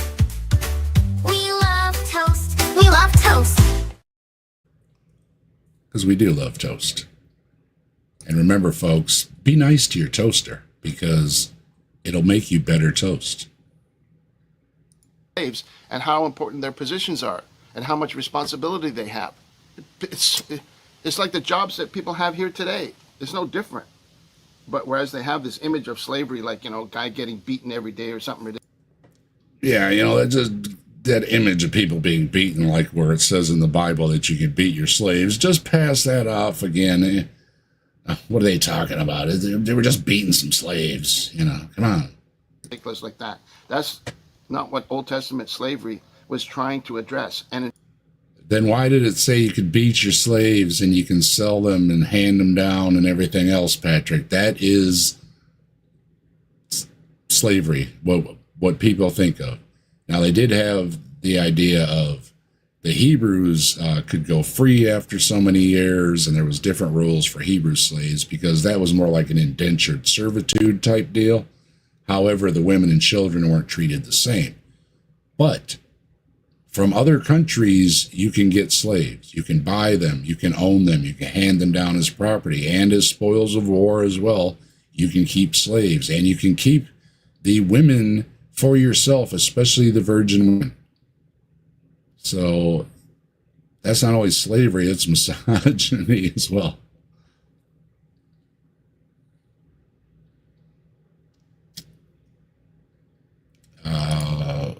Where has Zach been? Wait a minute. Yeah, Zach was taking a little break. I sent Zach a message.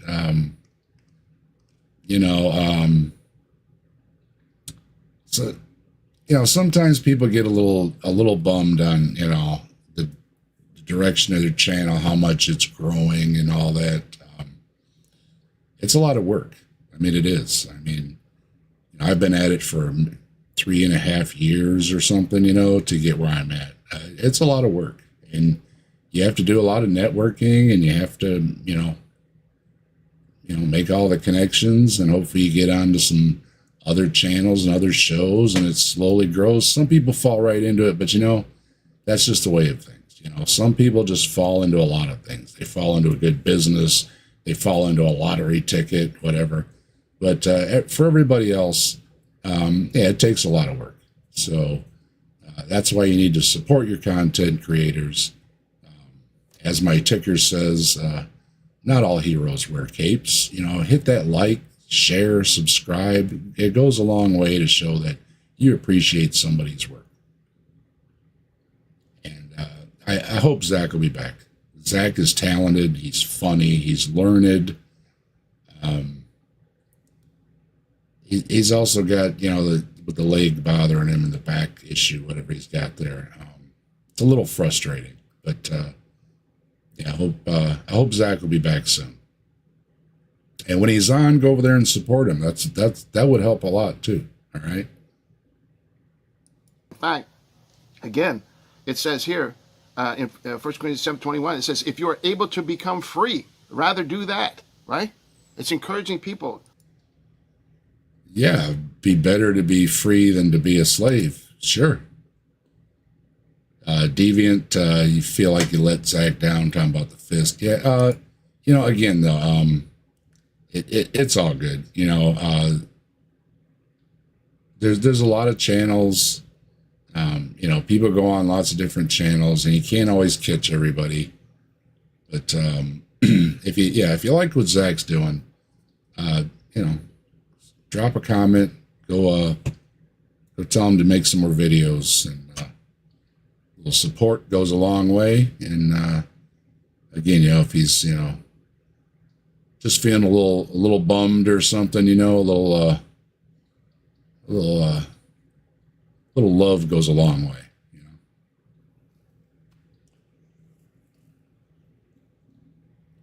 Don't be a slave. Don't be a slave to men. And again, to repeat. Don't be a slave to, again, I don't think this is talking about slavery. It's not saying run away from your masters. I'm pretty sure they're talking about religious ideals here. Galatians 3:8, it says, there's neither slave nor free in Christ, right? You are Right. all one in Christ. Yeah. It says if you're called one a slave, well, you're a slave. You're going to have to deal with it. But Now, there you go, Patrick. If you're a slave, well, you're a slave, you have to deal with it. What does that mean? Pixie, you want to know who Zach is? Well, you give me 1 second, and I will drop a link for the Zach. Let me pull it up here. Again, one second. I'm a one-man show. Zach is the Shaken Fist. And wow, I got a lot of subs, or a lot of subscriptions, I mean. Well, I've got both. Speaking of, I should have just hit T and would have saved me some time. Okay.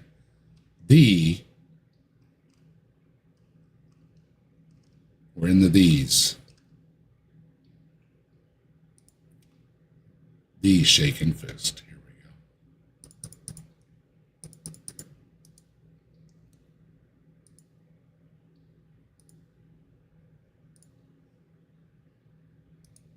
Dropping it in the chat. And if you aren't subscribed, subscribe to Zach. Check out his channels. He does music videos. He can sing and everything, and he got a bunch of us to do Christmas songs at Christmas time. He is underrated, and he deserves it.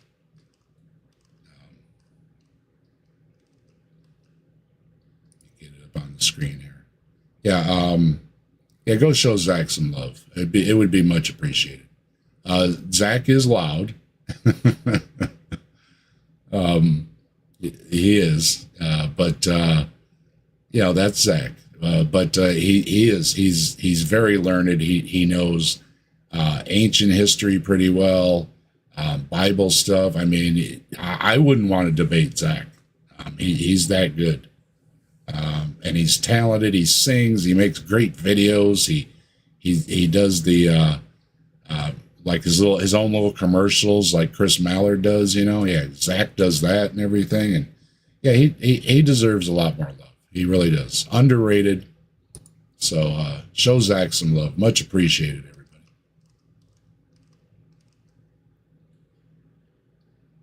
If you can become free, rather do that, right? And so this idea that God is endorsing slavery, how does he say it? He says here, does that deity condone slavery? It recognizes that it exists, but God doesn't promote slavery. Yes, he does, Patrick. You're trying to cover for the fact that there are rules given down in the Bible. Supposedly, these things somehow come from God. He doesn't say, oh, slavery is just fine. He says, no, you shouldn't have to be a slave. That's straight out of New Testament teaching. No, that's not what it is. Deconverted Man. I am going to have Deconverted Man as a guest along with Mike from Answers in Atheism on Monday. And we're going to be taking a look at Deconverted Man's book. Because if you didn't know, I got it right here. Deconverted Man's got this book. I know it's a little shiny. Here we go. Logic and Morals, Dan Green. You can get a copy on Amazon. Check it out. And we will be checking it out on Monday. So I look forward to that. I've covered some of Deconverted Man's writings before, and I narrated The Lobsterist. If you want a good bedtime story, that video's up too. Deconverted Man, again, underrated, very learned, very funny, also very loud. Maybe it has something in common. The talented ones are loud. Turn the volume down a little bit and check them out. Make sure you check out Deconverted Man as well.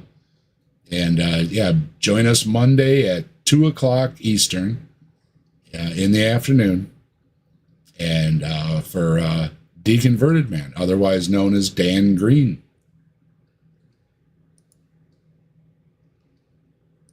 Right? So his three points that he makes here is his own hypocrisy. He's cherry picking his ideas from the Old Testament, doesn't want to listen to what Christ had to say about these topics. Slaves, obey your masters. Sorry, Patrick. It's a loser just all the way around. because Satan will whisper in his ear and say, oh, you don't have to listen to what Christ taught about those things. Again, where does it say do not own people? When did Jesus say do not own people?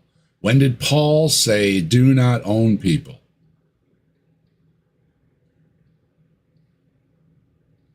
I can't find it. You don't have to listen to that. Christ was just a man, and on and on and on. Apparently, if Jesus existed, he was a man. I will grant you that Jesus existed. He was speaking out. And yeah, if you spoke out in the times of Rome and you maybe said something they didn't like, or you had too big of a following, you might end up on a tree. And that's what happened. And I'll grant that. And he's not alone. A lot of others suffered the same fate. And it's happened in other places through time. Doesn't make them deities. On all these satanic influences that keep atheists like this or anti-theists like this, they're really against God. Because if they were a genuine atheist... Well, I think that was the point. The response was they don't like the God of the Bible because of some of these reasons. There probably could have been more. I think they were just given some examples. And some of them were, as Deacon Verdeman's pointing out, slavery. Your male and female slaves are to come from the nations around you. In Ephesians, slaves, obey your earthly masters. That's it. I mean, it's clear. I don't know where it doesn't condone or support it when it's talking about it. And it doesn't say, do not own people. And I think that's a big miss on the 10 Commandments. Because if God didn't like what he created, he should have wrote it down on those 10 Commandments instead of wasting 4 or 5 on itself. Maybe. What do we got in green here? Jester dropping another super chat. I found the relevant verses he wants you to read. Romans 6, 17, 18, and 1 Corinthians. Oh, wait. Yeah, I'm just guessing what those are. But we'll see.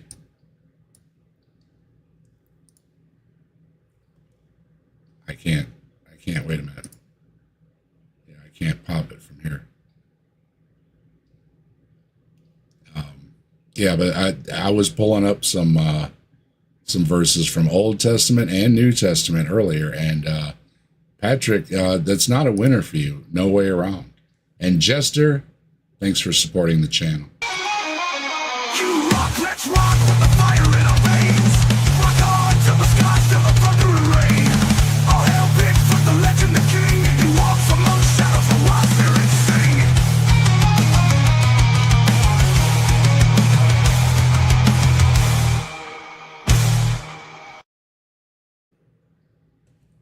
You rock. Thank you very much, Jester. And yeah, if somebody wants to drop what those verses are, I can guess what they are. I know what Romans is because, you know, around here, I love when people bring up Romans. Speaking of, because whenever they bring up Romans, you know what my response is? No.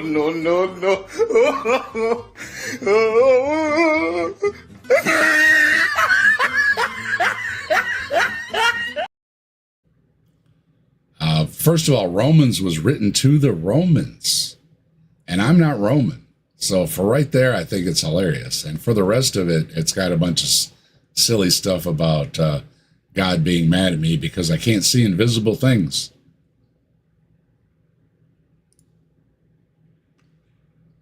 Yes, these issues wouldn't be a problem for them. They would believe in the principle of love one another, live and let live. I don't concern myself with the Old Testament scriptures, but these Old Testament scriptures are very important to these anti-theists because it gives them a reason to reject God. Yeah, that's the point, Patrick. Are you not getting the point of what he was trying to make? He said he doesn't like the God of the Bible because, and he gave some examples. And you pretty much agreed with him. You're denying what's in the New Testament, but pretty much you agreed that, yes, these things are in the Bible.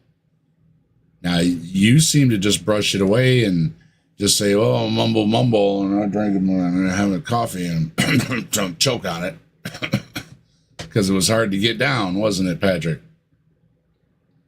But these points still stand. I don't see how you've refuted them by making this video, and it's winding down, Patrick. They pick at that. That's what Richard Dawkins did this exact same thing. He picked out things from the Old Testament and said, oh, look at all these examples of how God is being a baddie, how God is being a nasty when he's trying to defeat evil. That's horrible. Oh, God is such a horrible thing. Now I have an excuse to reject God. Now I have an excuse to...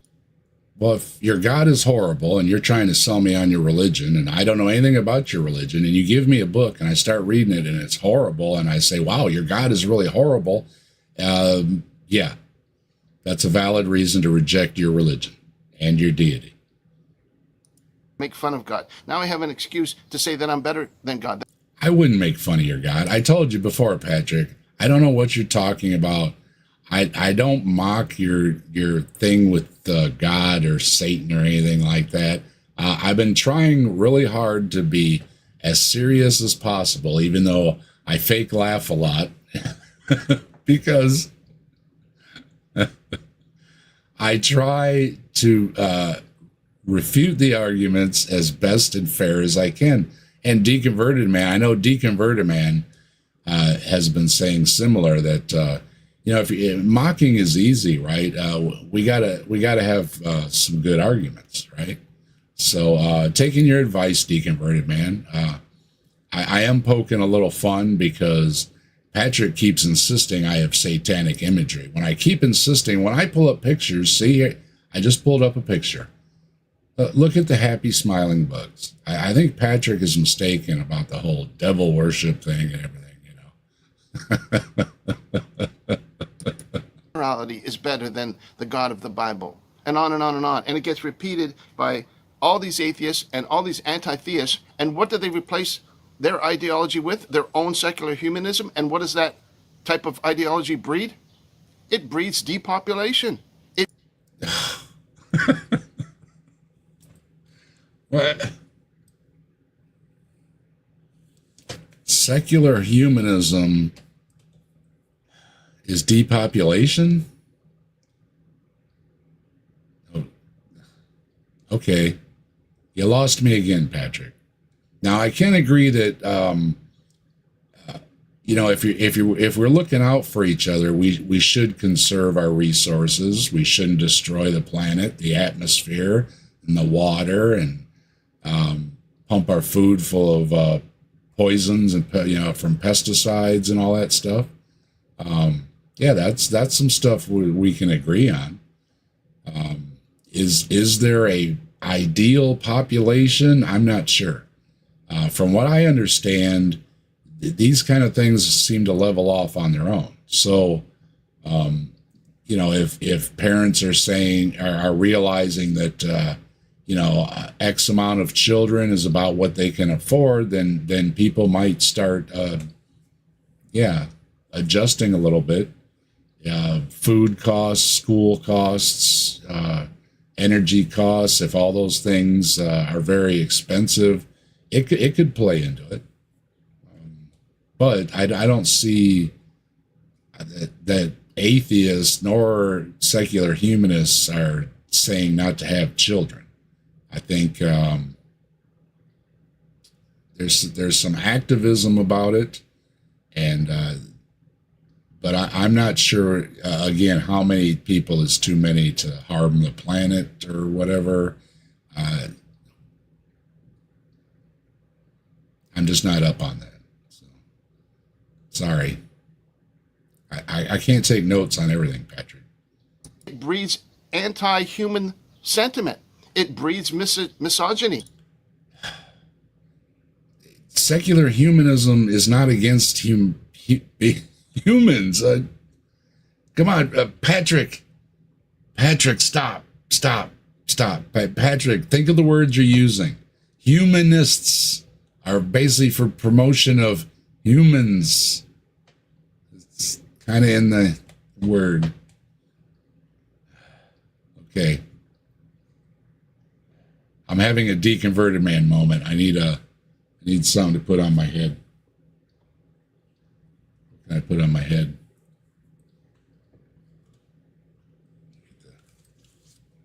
the alien on my head.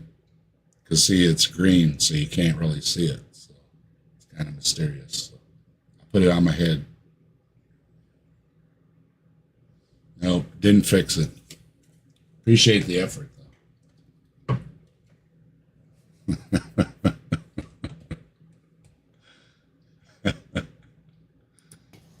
It breeds genocidal activity. Genocidal. What? Humanism promotes genocide. Really? Okay. All right, Patrick. You're making me do it. All right, here we go. Secular humanism.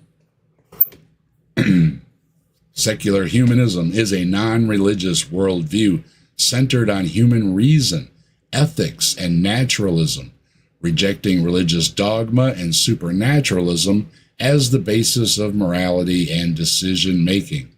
It emphasizes human potential and responsibility, promoting values like reason, compassion, and critical thinking to build a better world. Now, show me the compassion in genocide, Patrick. All right? I mean, now I did take notes on some of this stuff, not everything, but I mean, this is what I do. I make notes before I do something like this. I got my notes right here.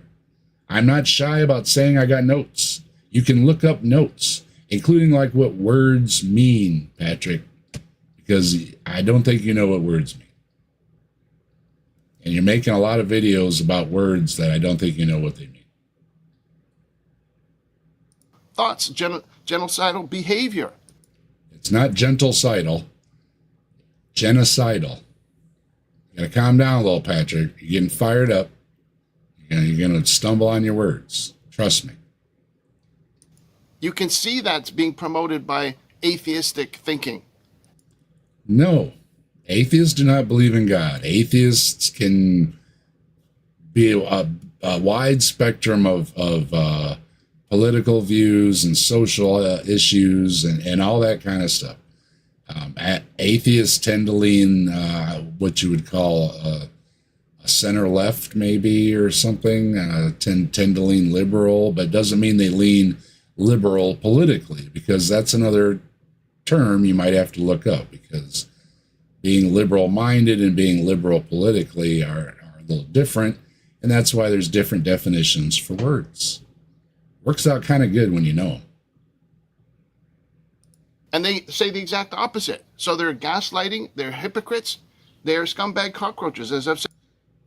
We are? Come on, Patrick. Really? Yeah, he said genticidal or something. He was getting a little, fired up, and he started flubbing his words. I've got to defend the cockroaches for a moment. Forgive me for the people that don't really like the bugs, but Patrick calls us cockroaches and scumbags, both. Cockroaches have been around for a long time. They've seen mass extinctions come and go, species come and go. They're still around. They're pretty tough, and you got to give it to them for being survivors. And if that's the comparison that I'm being forced to adopt, you need to watch out, Patrick, because the cockroaches are survivors, all right? And they sit back and they laugh at species that roam the earth for, like the dinosaurs for 100 million years or whatever. Big old beasts. They say, yeah. And then they were gone, and they sat back and they said, yeah. And somewhere there's some cockroaches right now looking at us saying, yeah. So, in defense of the cockroaches, heck of a survival of a species. And I'm not sure how many species they've speciated into. I know there's a lot.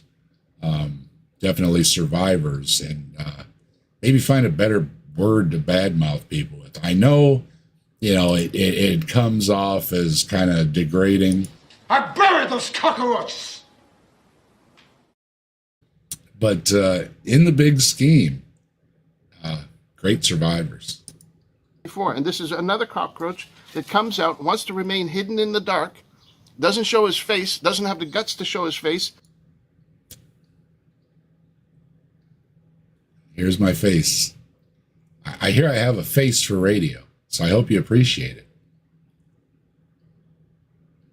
I'm not hiding, Patrick. You were here talking to me in the chat. I wish you would quit saying we're all hiding and all this stuff. I'm not hiding. There's a lot of us that go on camera. Deconverted Man goes on camera. And the guy do it the other. There we go. I want to get this down yet. Deconverted Man over there in the chat, he goes on camera. I know what you're talking about. Mike, Scott, even Simos every once in a while.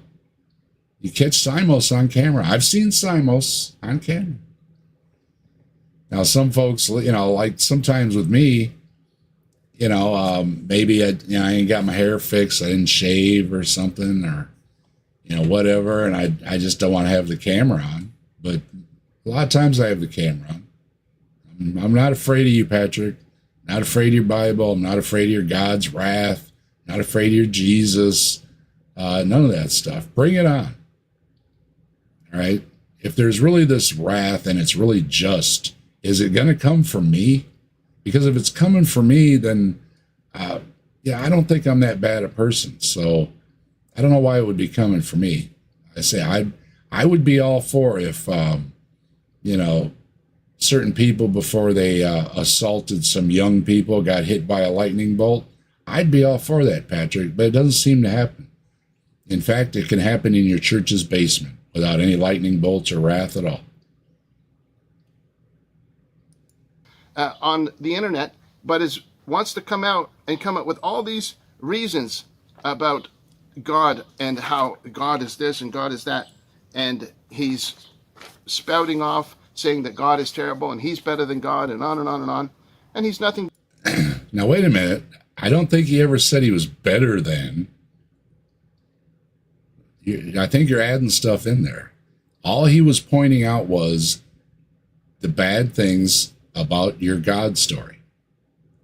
And you were throwing back, well, what about atheists? What about this? What about that? None of that was in his response. His response was there was some things in the Bible that, first of all, he's not a believer. And if he was to be or to talk about it, let's say, again, you handed him a Bible and say, start reading this. He was pointing out, or they, I'm not sure it was a he, it's my fault. They said, there's these things in the Bible, and you did a terrible job addressing them. In fact, I think you pretty much agreed that those things are in the Bible. You made excuses for them, but they are in the Bible. But a weak, coward hypocrite that wants to hide in the shadows like a cockroach. So my message to John Elliott, what's his name again? John Elliott, 585. Why don't you just leave your glasses on? I've got to ask. You put them on, take them off 50 times. Isn't that annoying?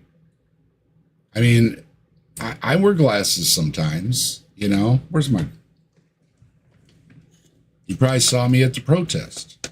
I don't wear them, because it's more of a driving thing. But, you put them on. There you go. So you put them on, and then you just leave them.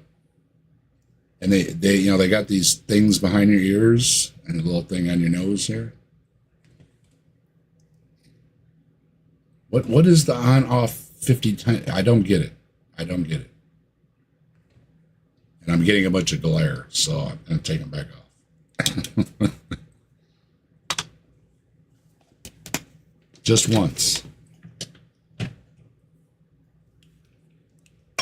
I got to fix my hair. All right. Anyway, it was bugging me. It's bugging me, Patrick. Stop doing it. 5:9 is maybe try reading the words of Christ for a change. Maybe try reading the New Testament for a change instead of cherry picking from the Old Testament. Patrick, you did the same thing, and call it cherry picking if you want. I've read Bible verses to you. I responded with Bible verses. Okay. You don't like what's in your book? Neither do I. Neither did this person you're responding to.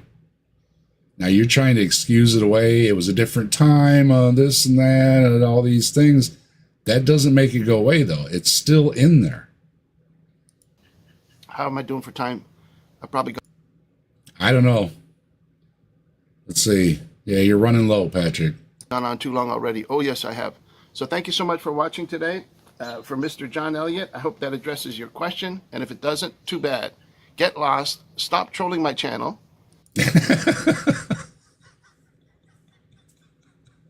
You made a whole video responding to this person, and then you told him to get lost and quit trolling your channel. What? First of all, I don't think that was trolling a channel. I think that was a perfectly fine comment. I mean, if you don't want comments, Patrick, turn them off. Be one of the cowards you're talking about. Turn off your comments. I think, it invites people to review your videos more when you have the comments turned off. But you can do that. But, I've seen you do response videos before. Why do you do them? And again, anti-theist and atheist in your title. Well, you know what you're going to attract to watch your video, Patrick? Anti-theism people and atheism people. Surprise. And then you're just, you're obviously frustrated. You started stumbling over your words. You got a little fiery. You got a little choked up in your throat there and everything. You got bothered. And then you're going to lash out here and just say, oh, you're a troll. Quit bothering me. Well, you just made a whole video about him. The heck you talking about? You're starting to worry me a little bit, Patrick. Maybe, you're a little here and a little there. Need a little something to bring you back to the middle, maybe. Just saying. And stop being such a scumbag cockroach. Now, come on. I mean, you're calling these cute little guys names? Come on, Patrick. They're so cute. Look, they smile and they got little ties on. God for a change and ask him to forgive you so that you can escape the judgment to come where the earth is going to be burned up and everything in it. Well, you said that's going to happen in like 4 billion years, and I'm not going to last that long. At least I don't think so. Maybe, but I think I'm going to be long gone. So,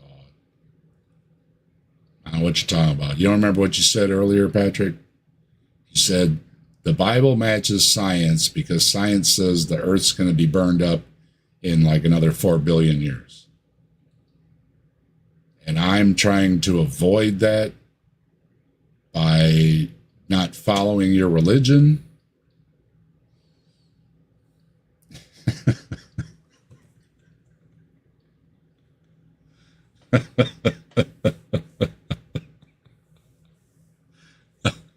Oh, hold on. I got a fake laugh for a minute.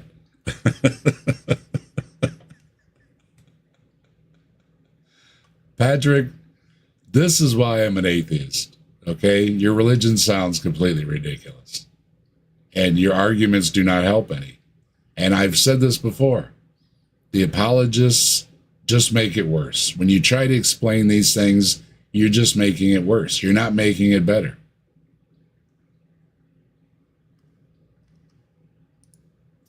Fred Harvey with the green. Thank you very much, Fred. It's Patrick's Christian love that impresses me. Sarcasm alert. Well, you know what else this gets an alert for, Fred? You rock, let's rock with the fire in our veins. Rock on till the skies fill the thunder and rain. All hail Bigfoot, the legend, the king. He walks among shadows, the wild spirits sing.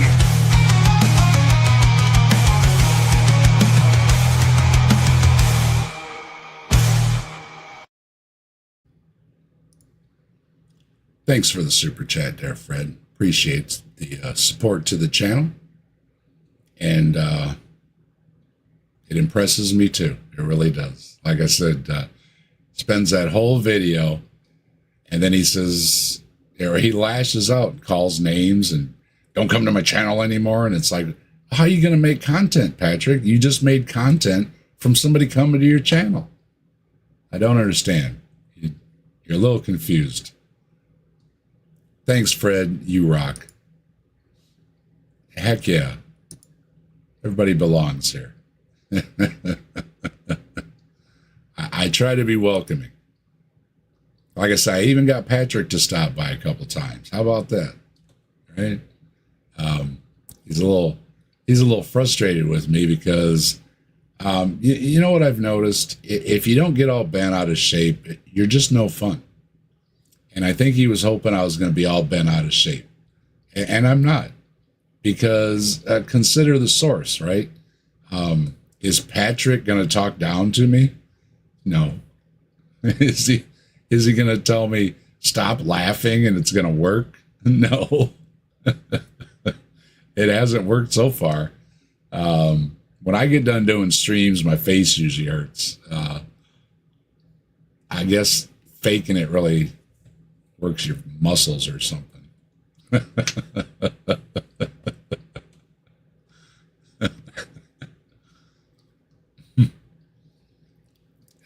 Tilting Windmill dropping emojis. Love the emojis. Fred dropping emojis. Thanks for stopping by, Deconverted Man. I will talk to you soon. And again, watch for us Monday at 2 p.m. Eastern Time for Deconverted Man. We're going to be talking about his book. You can get it on Amazon. Logic and Morals by Dan Green. And I tested it. You go to Google, type it in, comes right up on Amazon for you. And Mike's got a copy too. We're going to take a look at that Monday. So looking forward to that. Always have a lot of fun hanging out with Deconverted Man. All right, Patrick, what you got to wrap it up with? Whether you believe in science or the Bible, they both predict the same thing. So, you can parade your thoughts and parade your morality all around. Science and Bible do not predict the same things. No, not even. Don't even go there. You would have to really try hard to find any science in the Bible, if any at all. And it would just be completely and totally laughable when you start throwing in stories like the Magic Zoo Boat, Adam and Eve, the Red Sea crossing, the zombies crawling out of the ground and walking around everywhere. I'm sorry, no science in any of that. As much as you want while you're still alive, but you're nothing but dust and worm food in the end. Isn't that how things are supposed to be? I've heard from apologists before that we had to have dinosaurs and they had to all die so that there would be fertilizer in the ground. Y'all need to get your story straight, Patrick. Yes, things die and they turn back into the soil. That seems to be the way of things, including with us. Plants and animals biodegrade after they pass on. If that's not how it's supposed to be, then why did your God make it that way? I mean, Christians bury people too. Why? And when you finally realize that you have to face eternity alone, then maybe you'll have a change of heart. But if you wait All right, Patrick, you're trying to use the fear of death argument. Okay, well, here's the thing. If there's an afterlife, then we're going to find out. If there is a just being ruling the afterlife, then we're going to find out.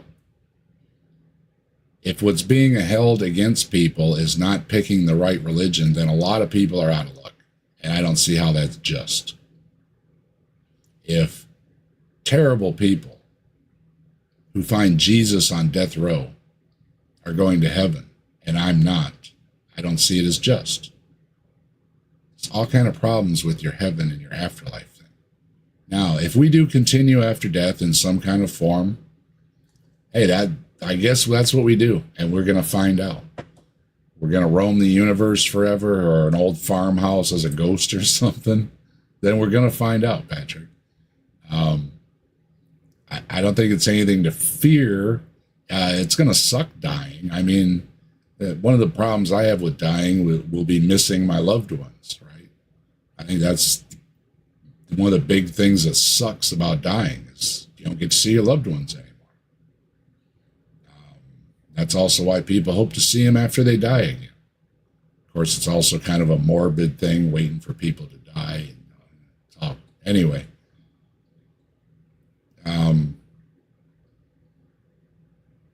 I don't think it's anything to fear. I think you just need to accept that's just the way things are. And it doesn't matter if you're religious or not. You're going to pass away. And I'm getting closer and closer because I got some gray hair. And I do think about it. I know my place is in the queue. It's just a matter of time. So one more reason to laugh and have a good time. And not worry about these silly Satan things he keeps talking about. Because, the whole idea that Satan's going to punish us when Satan doesn't like God is just one more thing that's just absolutely ridiculous about your beliefs. I mean, Satan doesn't like God. Satan rebelled. Why would Satan do God's bidding and punish people? Satan should be, hey, you fire one up, man. Have one on me, right? Have a round on me, whatever your vice may be, right? I don't know. I don't see it as anything to fear either. I think I would fear this more. If I saw a bunch of smiling cockroaches with ties on, I think I might be concerned. All you'll be facing is the flames of regret. That's what regret is. It's a yeah, you're trying to fear monger.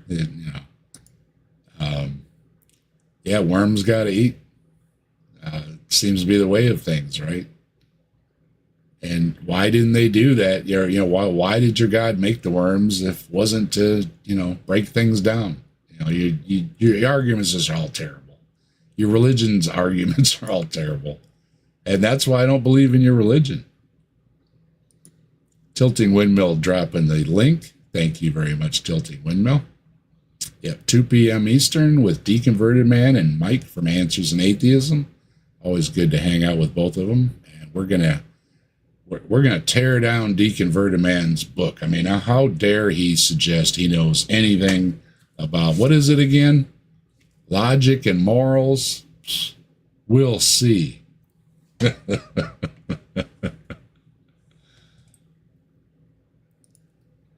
Azo says, isn't pseudoscience a science? Yeah, like alchemy is to chemistry, sure. Get a little homeopathic some remedies there, put a little drop of something in the lake and then take a drink from it or something. Big difference. Big difference. flames that burn in your soul that say, man, I shouldn't have thought that. I should have repented and asked God to help me. And, and all the flames and hellfire and Satan and all that stuff, you hear this a lot. What you don't hear about is how great heaven's going to be. I mean, you're supposed to be promoting heaven. You've got heaven. Heaven. Promote heaven. Why don't you talk about heaven? You got to scare people into behaving? Why don't you just say, hey, we got heaven? At least Kat Kerr talks about heaven all the time. She makes it out to be quite the place. And Jesus too, talking about hell all the time. you know? I don't know. You've got a great selling point. I mean, any salesperson in the world would love to sell your product. Heaven. How do you top that? Push that, Patrick. Quit calling people names. Talk about how great heaven's going to be. Kind of odd that you don't. Isn't that the metaphor of hell, the flames of eternity, that regret doesn't go away? Do you think regret goes away as a human when you do something you shouldn't have done in this lifetime? Do you think it's going to... Well, Patrick, under Christianity, you can be forgiven under grace. So, you know, I have more of an obligation to be able to look at myself in the mirror and be able to stand the person that I see versus just, oh, well, where's my coffee mug? I'm just going to, I get to go to heaven even though I was a piece of crap my whole life. Well, you know, good for you. Okay. If that's the heaven I have to go to with all the death row inmates and Jeffrey Dahmer and all the rest of them that found Jesus when they were, you know, just horrible human beings. And I'm not picking on just anybody that's been in jail. I'm talking about, you know who I'm talking about. These hardcore, horrible people, been horrible all their lives. And they get a free pass on death row, and I'm going to be punished. It just sounds ridiculous. And it also sounds equally ridiculous that I would want to spend eternity with those people or with you, calling me a cockroach and scumbag every day, forever. I wouldn't, you know, I mean, I try to be, you know, I try to laugh it off or whatever, you know, but I imagine there'd be a point of somewhere along that eternity timeline where I'd hear you call me a cockroach and a scumbag just one too many times. Seriously.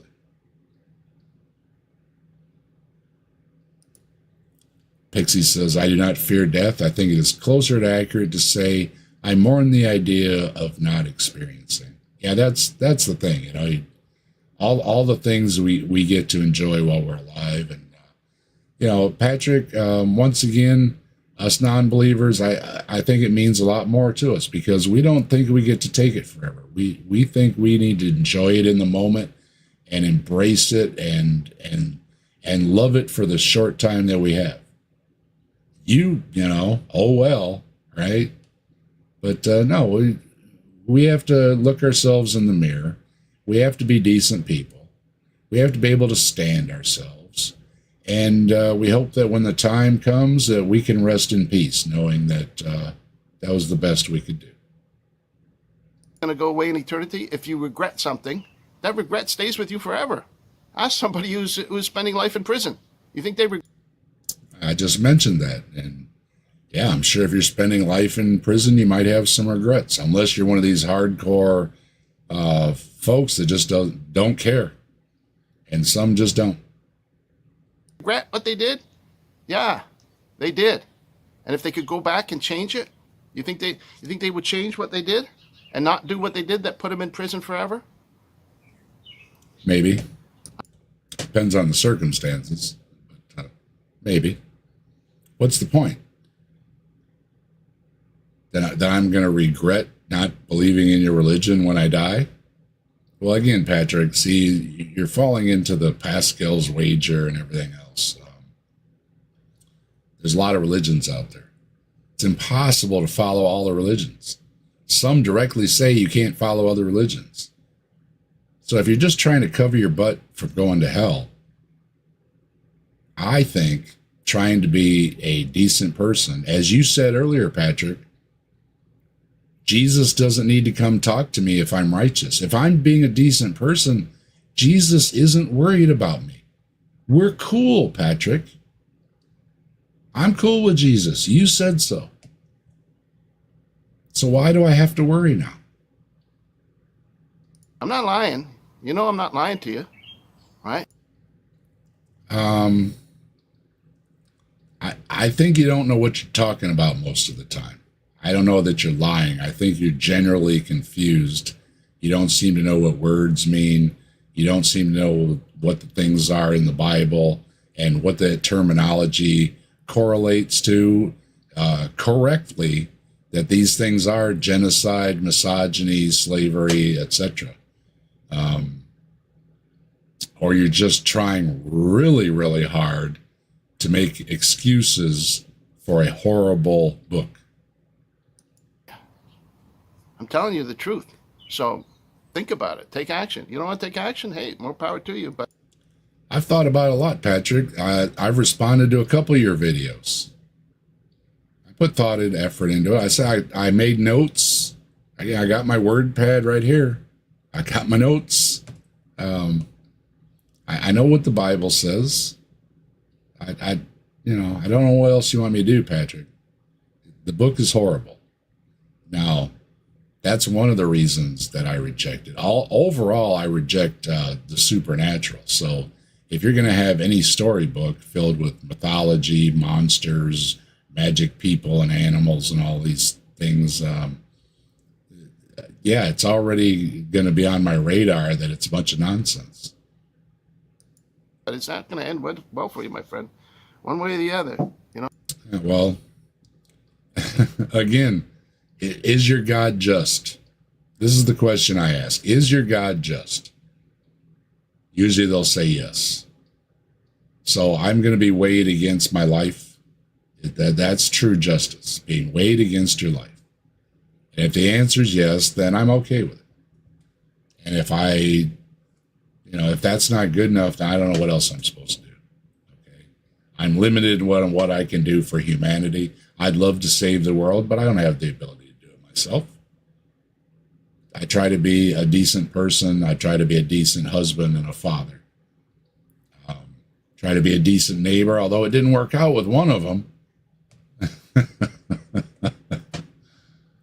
But I get along with the other neighbors. I get along. I get along with most folks as long as they don't try to pull the go to church card on me, or I'm a terrible person. And then I got to say, do I have to point out the skeletons in your closet? And how dare you say something like that to me? Like Bob Dylan said, one way or the other, you got to serve somebody. Maybe the devil, maybe the Lord, but you gotta choose, and you're making the wrong choice. I'm not choosing one or the other, Patrick. To me, it's one and the same. Your God and your Satan and your hell and your heaven are all one and the same. Your stubbornness and your pride and your allegiance to Satan. I don't have any allegiance to Satan, Patrick. I have no idea what you're talking about. I don't talk about Satan. I don't worship Satan. I don't have any books about Satan. I got books about religion and Bigfoot, aliens. What else? Oh, I do got a book of spells. Is that what you're talking about? Ain't got no devils in it, though.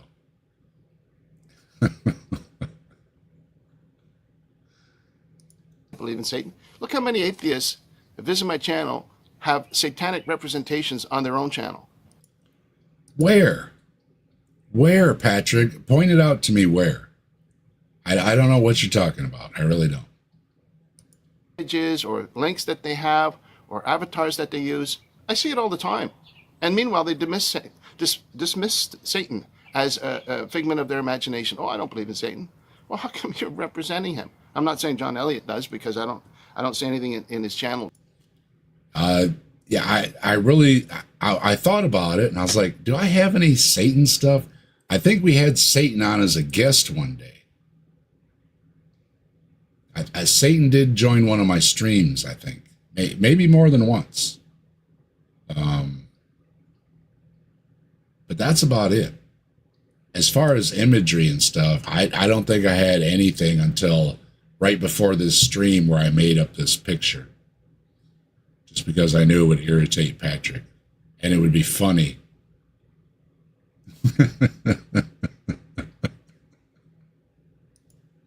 Represents that. But I have seen it many, many times in the past. And so I'll leave you with that. Okay. God bless you. Thank you for watching. I wish you well. I pray you're able to spend time with people you love. I pray that you find favor with God. If you happen to be in Satan's family, you can get out of that family and you can be grafted in. You can be adopted into God's family. You're still going? I thought that was it. You got to work on your endings, Patrick. You go on and on like I do. Oops. See, then I messed it up. The life that God has prepared for us, it says he's whatever God has in store for giving people life, not trying to kill them, escape the judgment that's coming upon the wicked with God. If you happen to be in Satan's family, you can get out of that family and you can be grafted in. You can be adopted. I can get out of Satan's family. Again, Patrick, you got to tell me what I'm doing in Satan's family. You go on and on with the Satan thing and you never describe what we're doing in any, I don't know, in any way. Seriously, I'm totally lost. What I'm doing is satanic. Into God's family where he will forgive you for your stubborn thinking. He can forgive you for your pride and forgive you. That's the message of Christ. He said there's a new covenant now where there's not all this genocide and misogyny and slavery, just to give you a little bit of relief there, right? No, there still is, but your Jesus will forgive people for it because those things are not unforgivable. So you can own slaves and be a misogynist and even commit genocide, I think. I don't know. I don't even think that prohibits you from getting into heaven. As far as I know, it's only blasphemy. There's a new covenant now where Christ says there's no more male and female, no more endorsement of slavery, no more genocide. Now it's a new age of forgiveness and life. And again, I'll point out those things were in the New Testament, so no, Jesus didn't do away with them. Simos says, get out of Satan's alley. Yeah, that's what he's thinking about too much.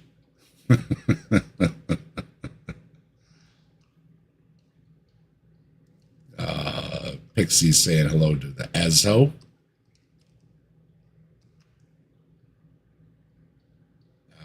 Tilting Windmill's going to be there. I believe he's talking about Monday.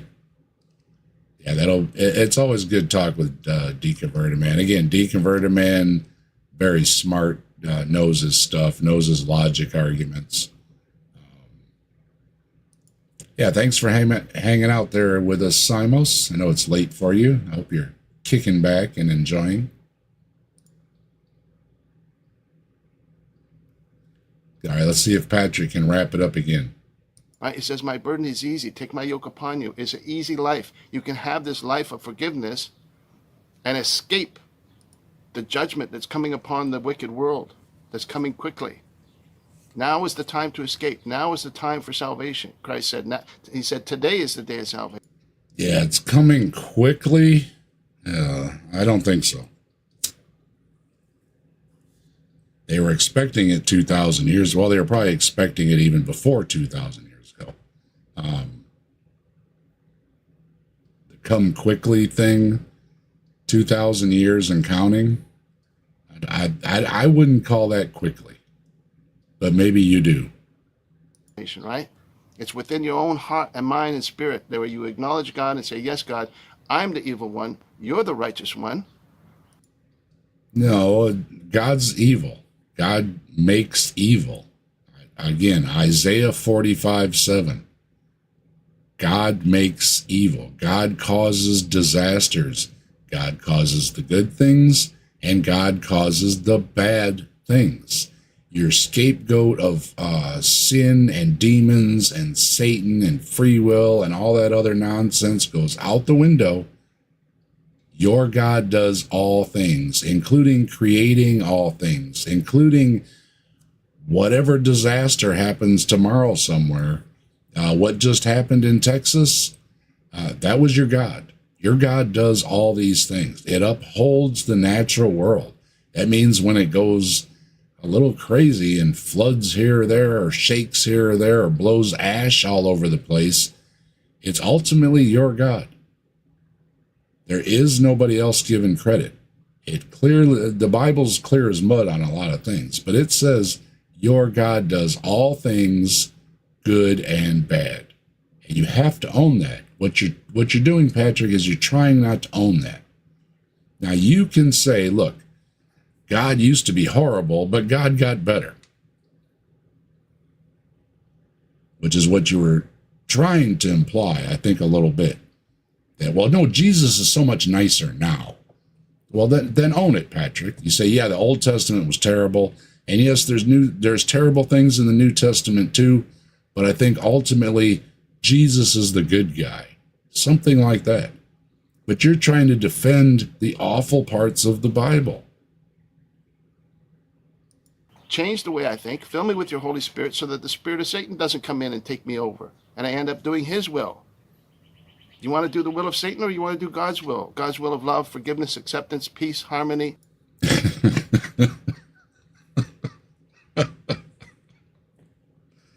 Didn't you wish wrath on me earlier? You did. In the chat, you wished wrath on me. God's goodness is, you get bent with me in a chat and you want God to wrath me, right? That's the good God, right? All right, Patrick. Elevating women, not denigrating them. Giving people freedom, not enslaving them. Giving people life, not trying to kill them. Once again, Patrick, you haven't read the New Testament. It says slaves obey your masters, and isn't there a final battle in John's Revelation where Jesus is going to slaughter everybody that he doesn't like? Jesus also said something about, I did not come to bring peace but a sword, to set family members against each other. He was trying to shake things up. I don't see where this kumbaya is. That's the heritage of the person that puts their faith in Christ in the new covenant. That's what's available to them. Scripture says, I've set before you life and death. Choose life, it says. And that makes no sense. I mean, we're going to die. This thing of, choose life. You get eternal life. Well, no. Christians get buried in the ground too, Patrick. I'm trying to tell this to people that may be following in the same path as this John Eliot character. Is he going to change? Of course not. He'll go to his grave with his... Now, see, you don't know that, Patrick. You don't know at all. You don't know what this person... Maybe this person is spiritual. Maybe this person's looking into another religion. Just because it dismisses yours doesn't mean they're not looking into another one. Does he realize that he called us scumbag cockroaches? He does it in a lot of videos. We've covered him I've covered him a couple of times, and we've covered him as a group too on Saturday night at the Atheist. And I think, I think I covered him before. I think Mike and the folks joined in too. We've covered him 3-4 times now, and the theme each time has been cockroaches, because he calls us cockroaches. He's been doing it for quite a while. He thinks it's a winner, like Jesus would approve of him calling us scumbags and cockroaches. Jesus is supposedly so nice and loving and all this, but he's calling people scumbags and cockroaches? I don't know. proud thoughts and his proud beliefs. Good for him. Good luck to him. I hope he finds a nice little corner in heaven somewhere where he can enjoy his regret. He's going to find a nice little corner in heaven where he's going to enjoy his regret. So he's going to get into heaven anyway? Well, shoot. Then what are we worried about? Patrick, what are you preaching all this stuff for about the boogeyman and everything? Going to get you and under your control, and you're going to be in the flames and all this stuff. You just said this person's lost and dishonest and doesn't understand the Bible. but they're going to be sitting in their own little corner of heaven? Well, then what's the problem? What are you going on about? Whatever God has in store for him, that's between him and God. I have no idea where he's going when he dies. But if you're watching this and you're listening to these kind of arguments of people that say God, You don't have any idea.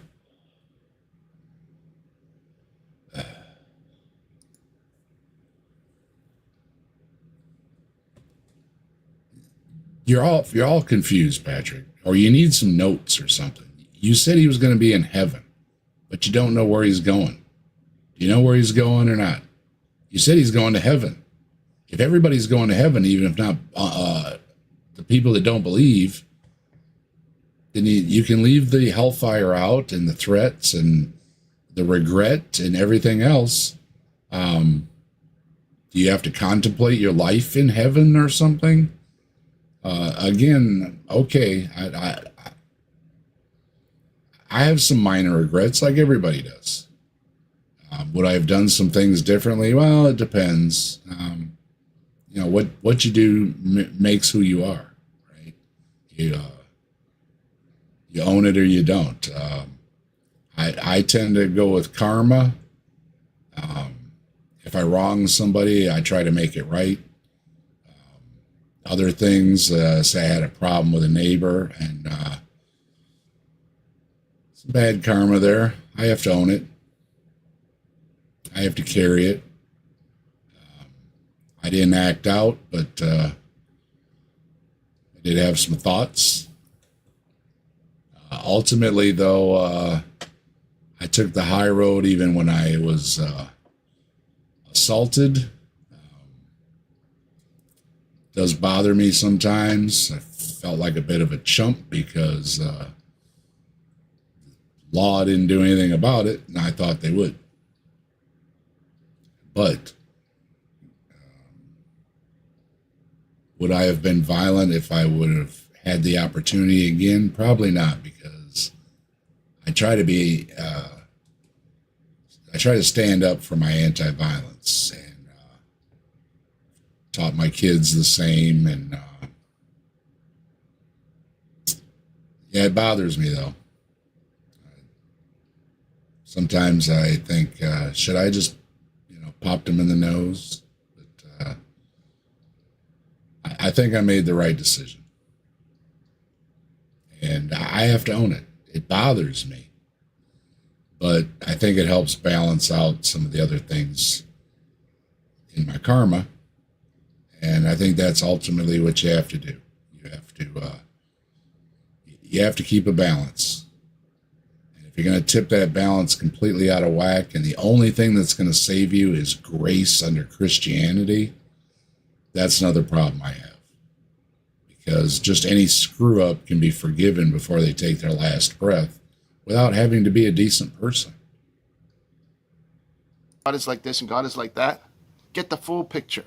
Not just the fragmented, cherry-picked picture of the Old Testament. Get the full picture, the New Testament scriptures of life, the New Testament teachings of Christ who came to earth for our benefit so that we could understand better what God is like, so we can understand better why those things happened in the days of Moses. You didn't clear up any of it. It just seems like some people recorded some terrible parts of history.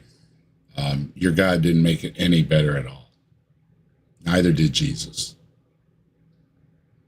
Now, there may have been some influence in Western culture many centuries later, but Jesus didn't do it then. It didn't do people of the time any good at all, and it sure didn't help the people before the time of Jesus. And we can respond accordingly, because the life that God has prepared for us, it says he's more than willing to give us the kingdom. He said it's his good pleasure to bless his people, to preserve us from the evil to come, to deliver us from famine, to provide provision for us. To deliver us from famines that your God causes. Again, Isaiah, I cause calamities and disasters like famines. No, Patrick. Again, you have to own the bad things in the Bible, including that God causes these hardships. not rescues people from them, causes them. That's the heritage of those that will turn, repent, put their trust in God, and get delivered from their addictions, get delivered from their propensity towards all these sinful things that we've been talking about in this video, and that John Elliott also talks about. So that's it for today. God bless you. I'm sorry I went out for so long, but we'll talk to you soon. I'm trying to look for another book to review, and hopefully I'll have something to talk about in the next video that'll be a little more lighthearted, a little more entertaining for you. But thank you for watching. God bless you. We'll talk to you soon, okay? Take care of yourself. Bye for now. You got a real hard time saying goodbye, don't you? I understand. It can be difficult, especially like last week at the Ark Encounter protest. Seth mentioned, Ambushed Apostate mentioned that one of the tough things is when you realize the party was over. I mean, we all talked about it for months, and then we got there, and everybody was so overwhelmed with meeting everybody, and then it was over. And then what do we have from it? We have some great memories. That's what we have. And we enjoyed the moment for what it was. That's what we have. And we were a bunch of atheists with a few theists that joined us. We shared a social event. We shared some good times, some good conversations, some good company, and we have some great memories. Same as you do, Patrick. And again, I know he listens to rock and roll music. Some Christians say you're not supposed to do that, Patrick. Just saying. It's got the devil in it and everything. Of course, I don't believe in devil stuff. I don't promote devil stuff. I don't know where he got the idea, really. Been scratching my brain, trying to figure out where he gets this idea from. For one thing, he said that we're all hiding and we don't show ourselves or anything on our channels and all this. So I don't know. How are we showing off all this devil stuff? I don't know. Maybe somebody's slipping it in when we're not watching. But I like posting cute little things like these smiling bugs. So, yeah, sorry, Patrick. I still don't get where you're getting the Satan stuff from. Yeah, I went a little over. I figured it would take 3 hours, but I was laughing a lot and answering Patrick and some great comments in the chat. So yeah, I went a little long.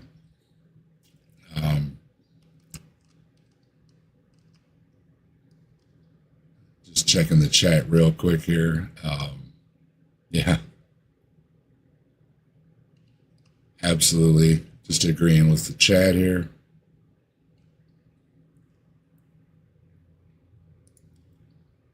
Bible is an after-school special. You make a nice friend named Jesus who invites you to his house, but right before you walk in, he warns you his dad will murder you if you don't worship him.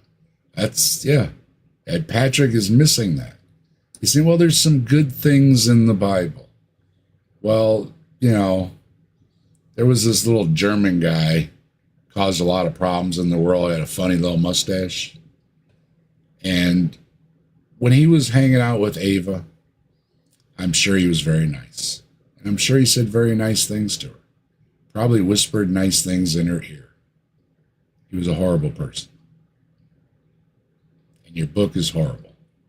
You find a couple nice things, and there are a couple nice things in there, help the poor and the needy. Sure, good words. Do they outweigh all the other stuff in that book? No. It's just not even close. For the few nice things you can find in the Bible, there are way too many awful things. And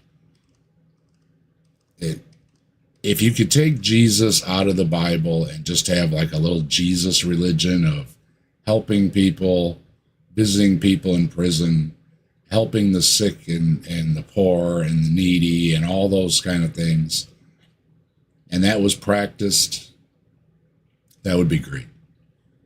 But what do we see from the Christians? They want to do the exact opposite. We see it in our politics here. They've invaded the politics, and they want to do everything they can to crap on people, not help people. Where is the spirit of Jesus, Patrick? I know you're in Canada, but why isn't it down here? We got a lot of Christians here. Why do they want to harm people? Why do they want to deny people food and stuff? Is that really what Jesus wants? Are these all the people that are representing your religion?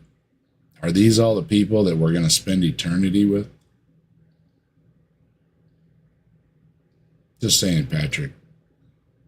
You don't have great salespeople. You don't have great examples. You have some. But overall, you've got a horrible book that makes people act horribly. And there are some wonderful Christians out there. There's some wonderful Muslims out there. There's some wonderful Sikhs and Jews and Hindus. There are wonderful people out there. And you know why? It's not because they're religion. It's because they're just awesome people. There's people out there that make the rest of us look bad every day because they're awesome people. And we need more awesome people and less religion. Because I think religion doesn't make better people. I don't. I think, if anything, it excuses bad behavior. Let me know what you think in the comments. At Captive Desk. That would just be called Buddhism. Buddhism is all right, but again, Buddhism has some problems as well. They've got some sects that, it's been brought up. Why do we talk about certain religions, especially Christianity in this country? And it's because they're the ones in power. They have the power. They have the money. They have the people. And we don't talk about, like, say, Native American religion or something like that. But I do think that if they were big enough and they had enough power and enough money, they could be corrupted too. And I think that's the problem with religions. The money and the power eventually is going to corrupt. Even if you have a super great religion, I think there's always going to be that problem. Because it's played out through history so many times. And, you got the new power grabs with the Scientology and everything. Well, that's exactly what they did. Money and power. That's the first thing they went for. So, I mean, they didn't dilly-dally. But even if you dilly-dally and you grow slowly over 1,000 years, when you reach that point, it's going to get corrupted. So think for yourself. Have your own spirituality. It should be individual anyways. If you believe in God, it should be between you and God anyways. If you don't believe in God, it should be between you and the mirror. And with that, we're going to wrap it up. Thanks everybody for stopping by. I had a great night. I had so many great folks stopping through tonight. I really appreciate everybody stopping through. Much love, much appreciation. All those that supported the channel, gave out memberships and super chats. You know what I got to say about all of you, don't you? You rock, let's rock with the fire in our veins. Rock on to the skies, till the thunder and rain. All hail Bigfoot, the legend, the king. He walks among shadows, the wild spirits sing.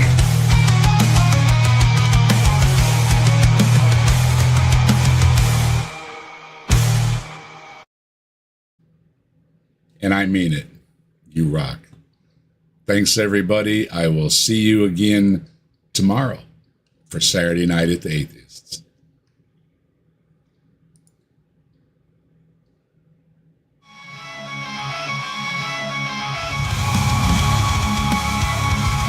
But I know they gather round, whispers float without a sound. History speaks in tales of lore, knocking at the captive desk's door. Oh, legends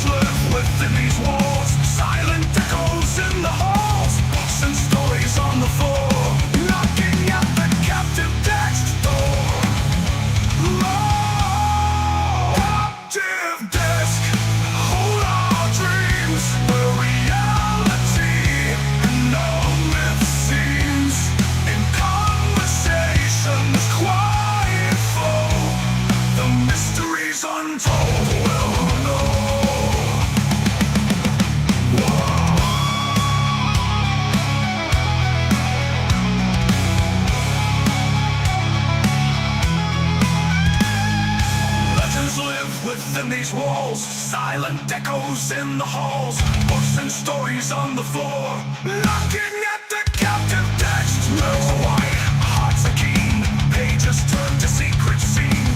Ancient maps and hidden lore. Knocking at the captive text door.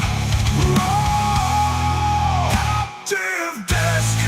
Hold our dreams. Where reality and no myth seems. In conversations quiet flow. The mysteries untold will know. Here we sit in wondrous grace as the story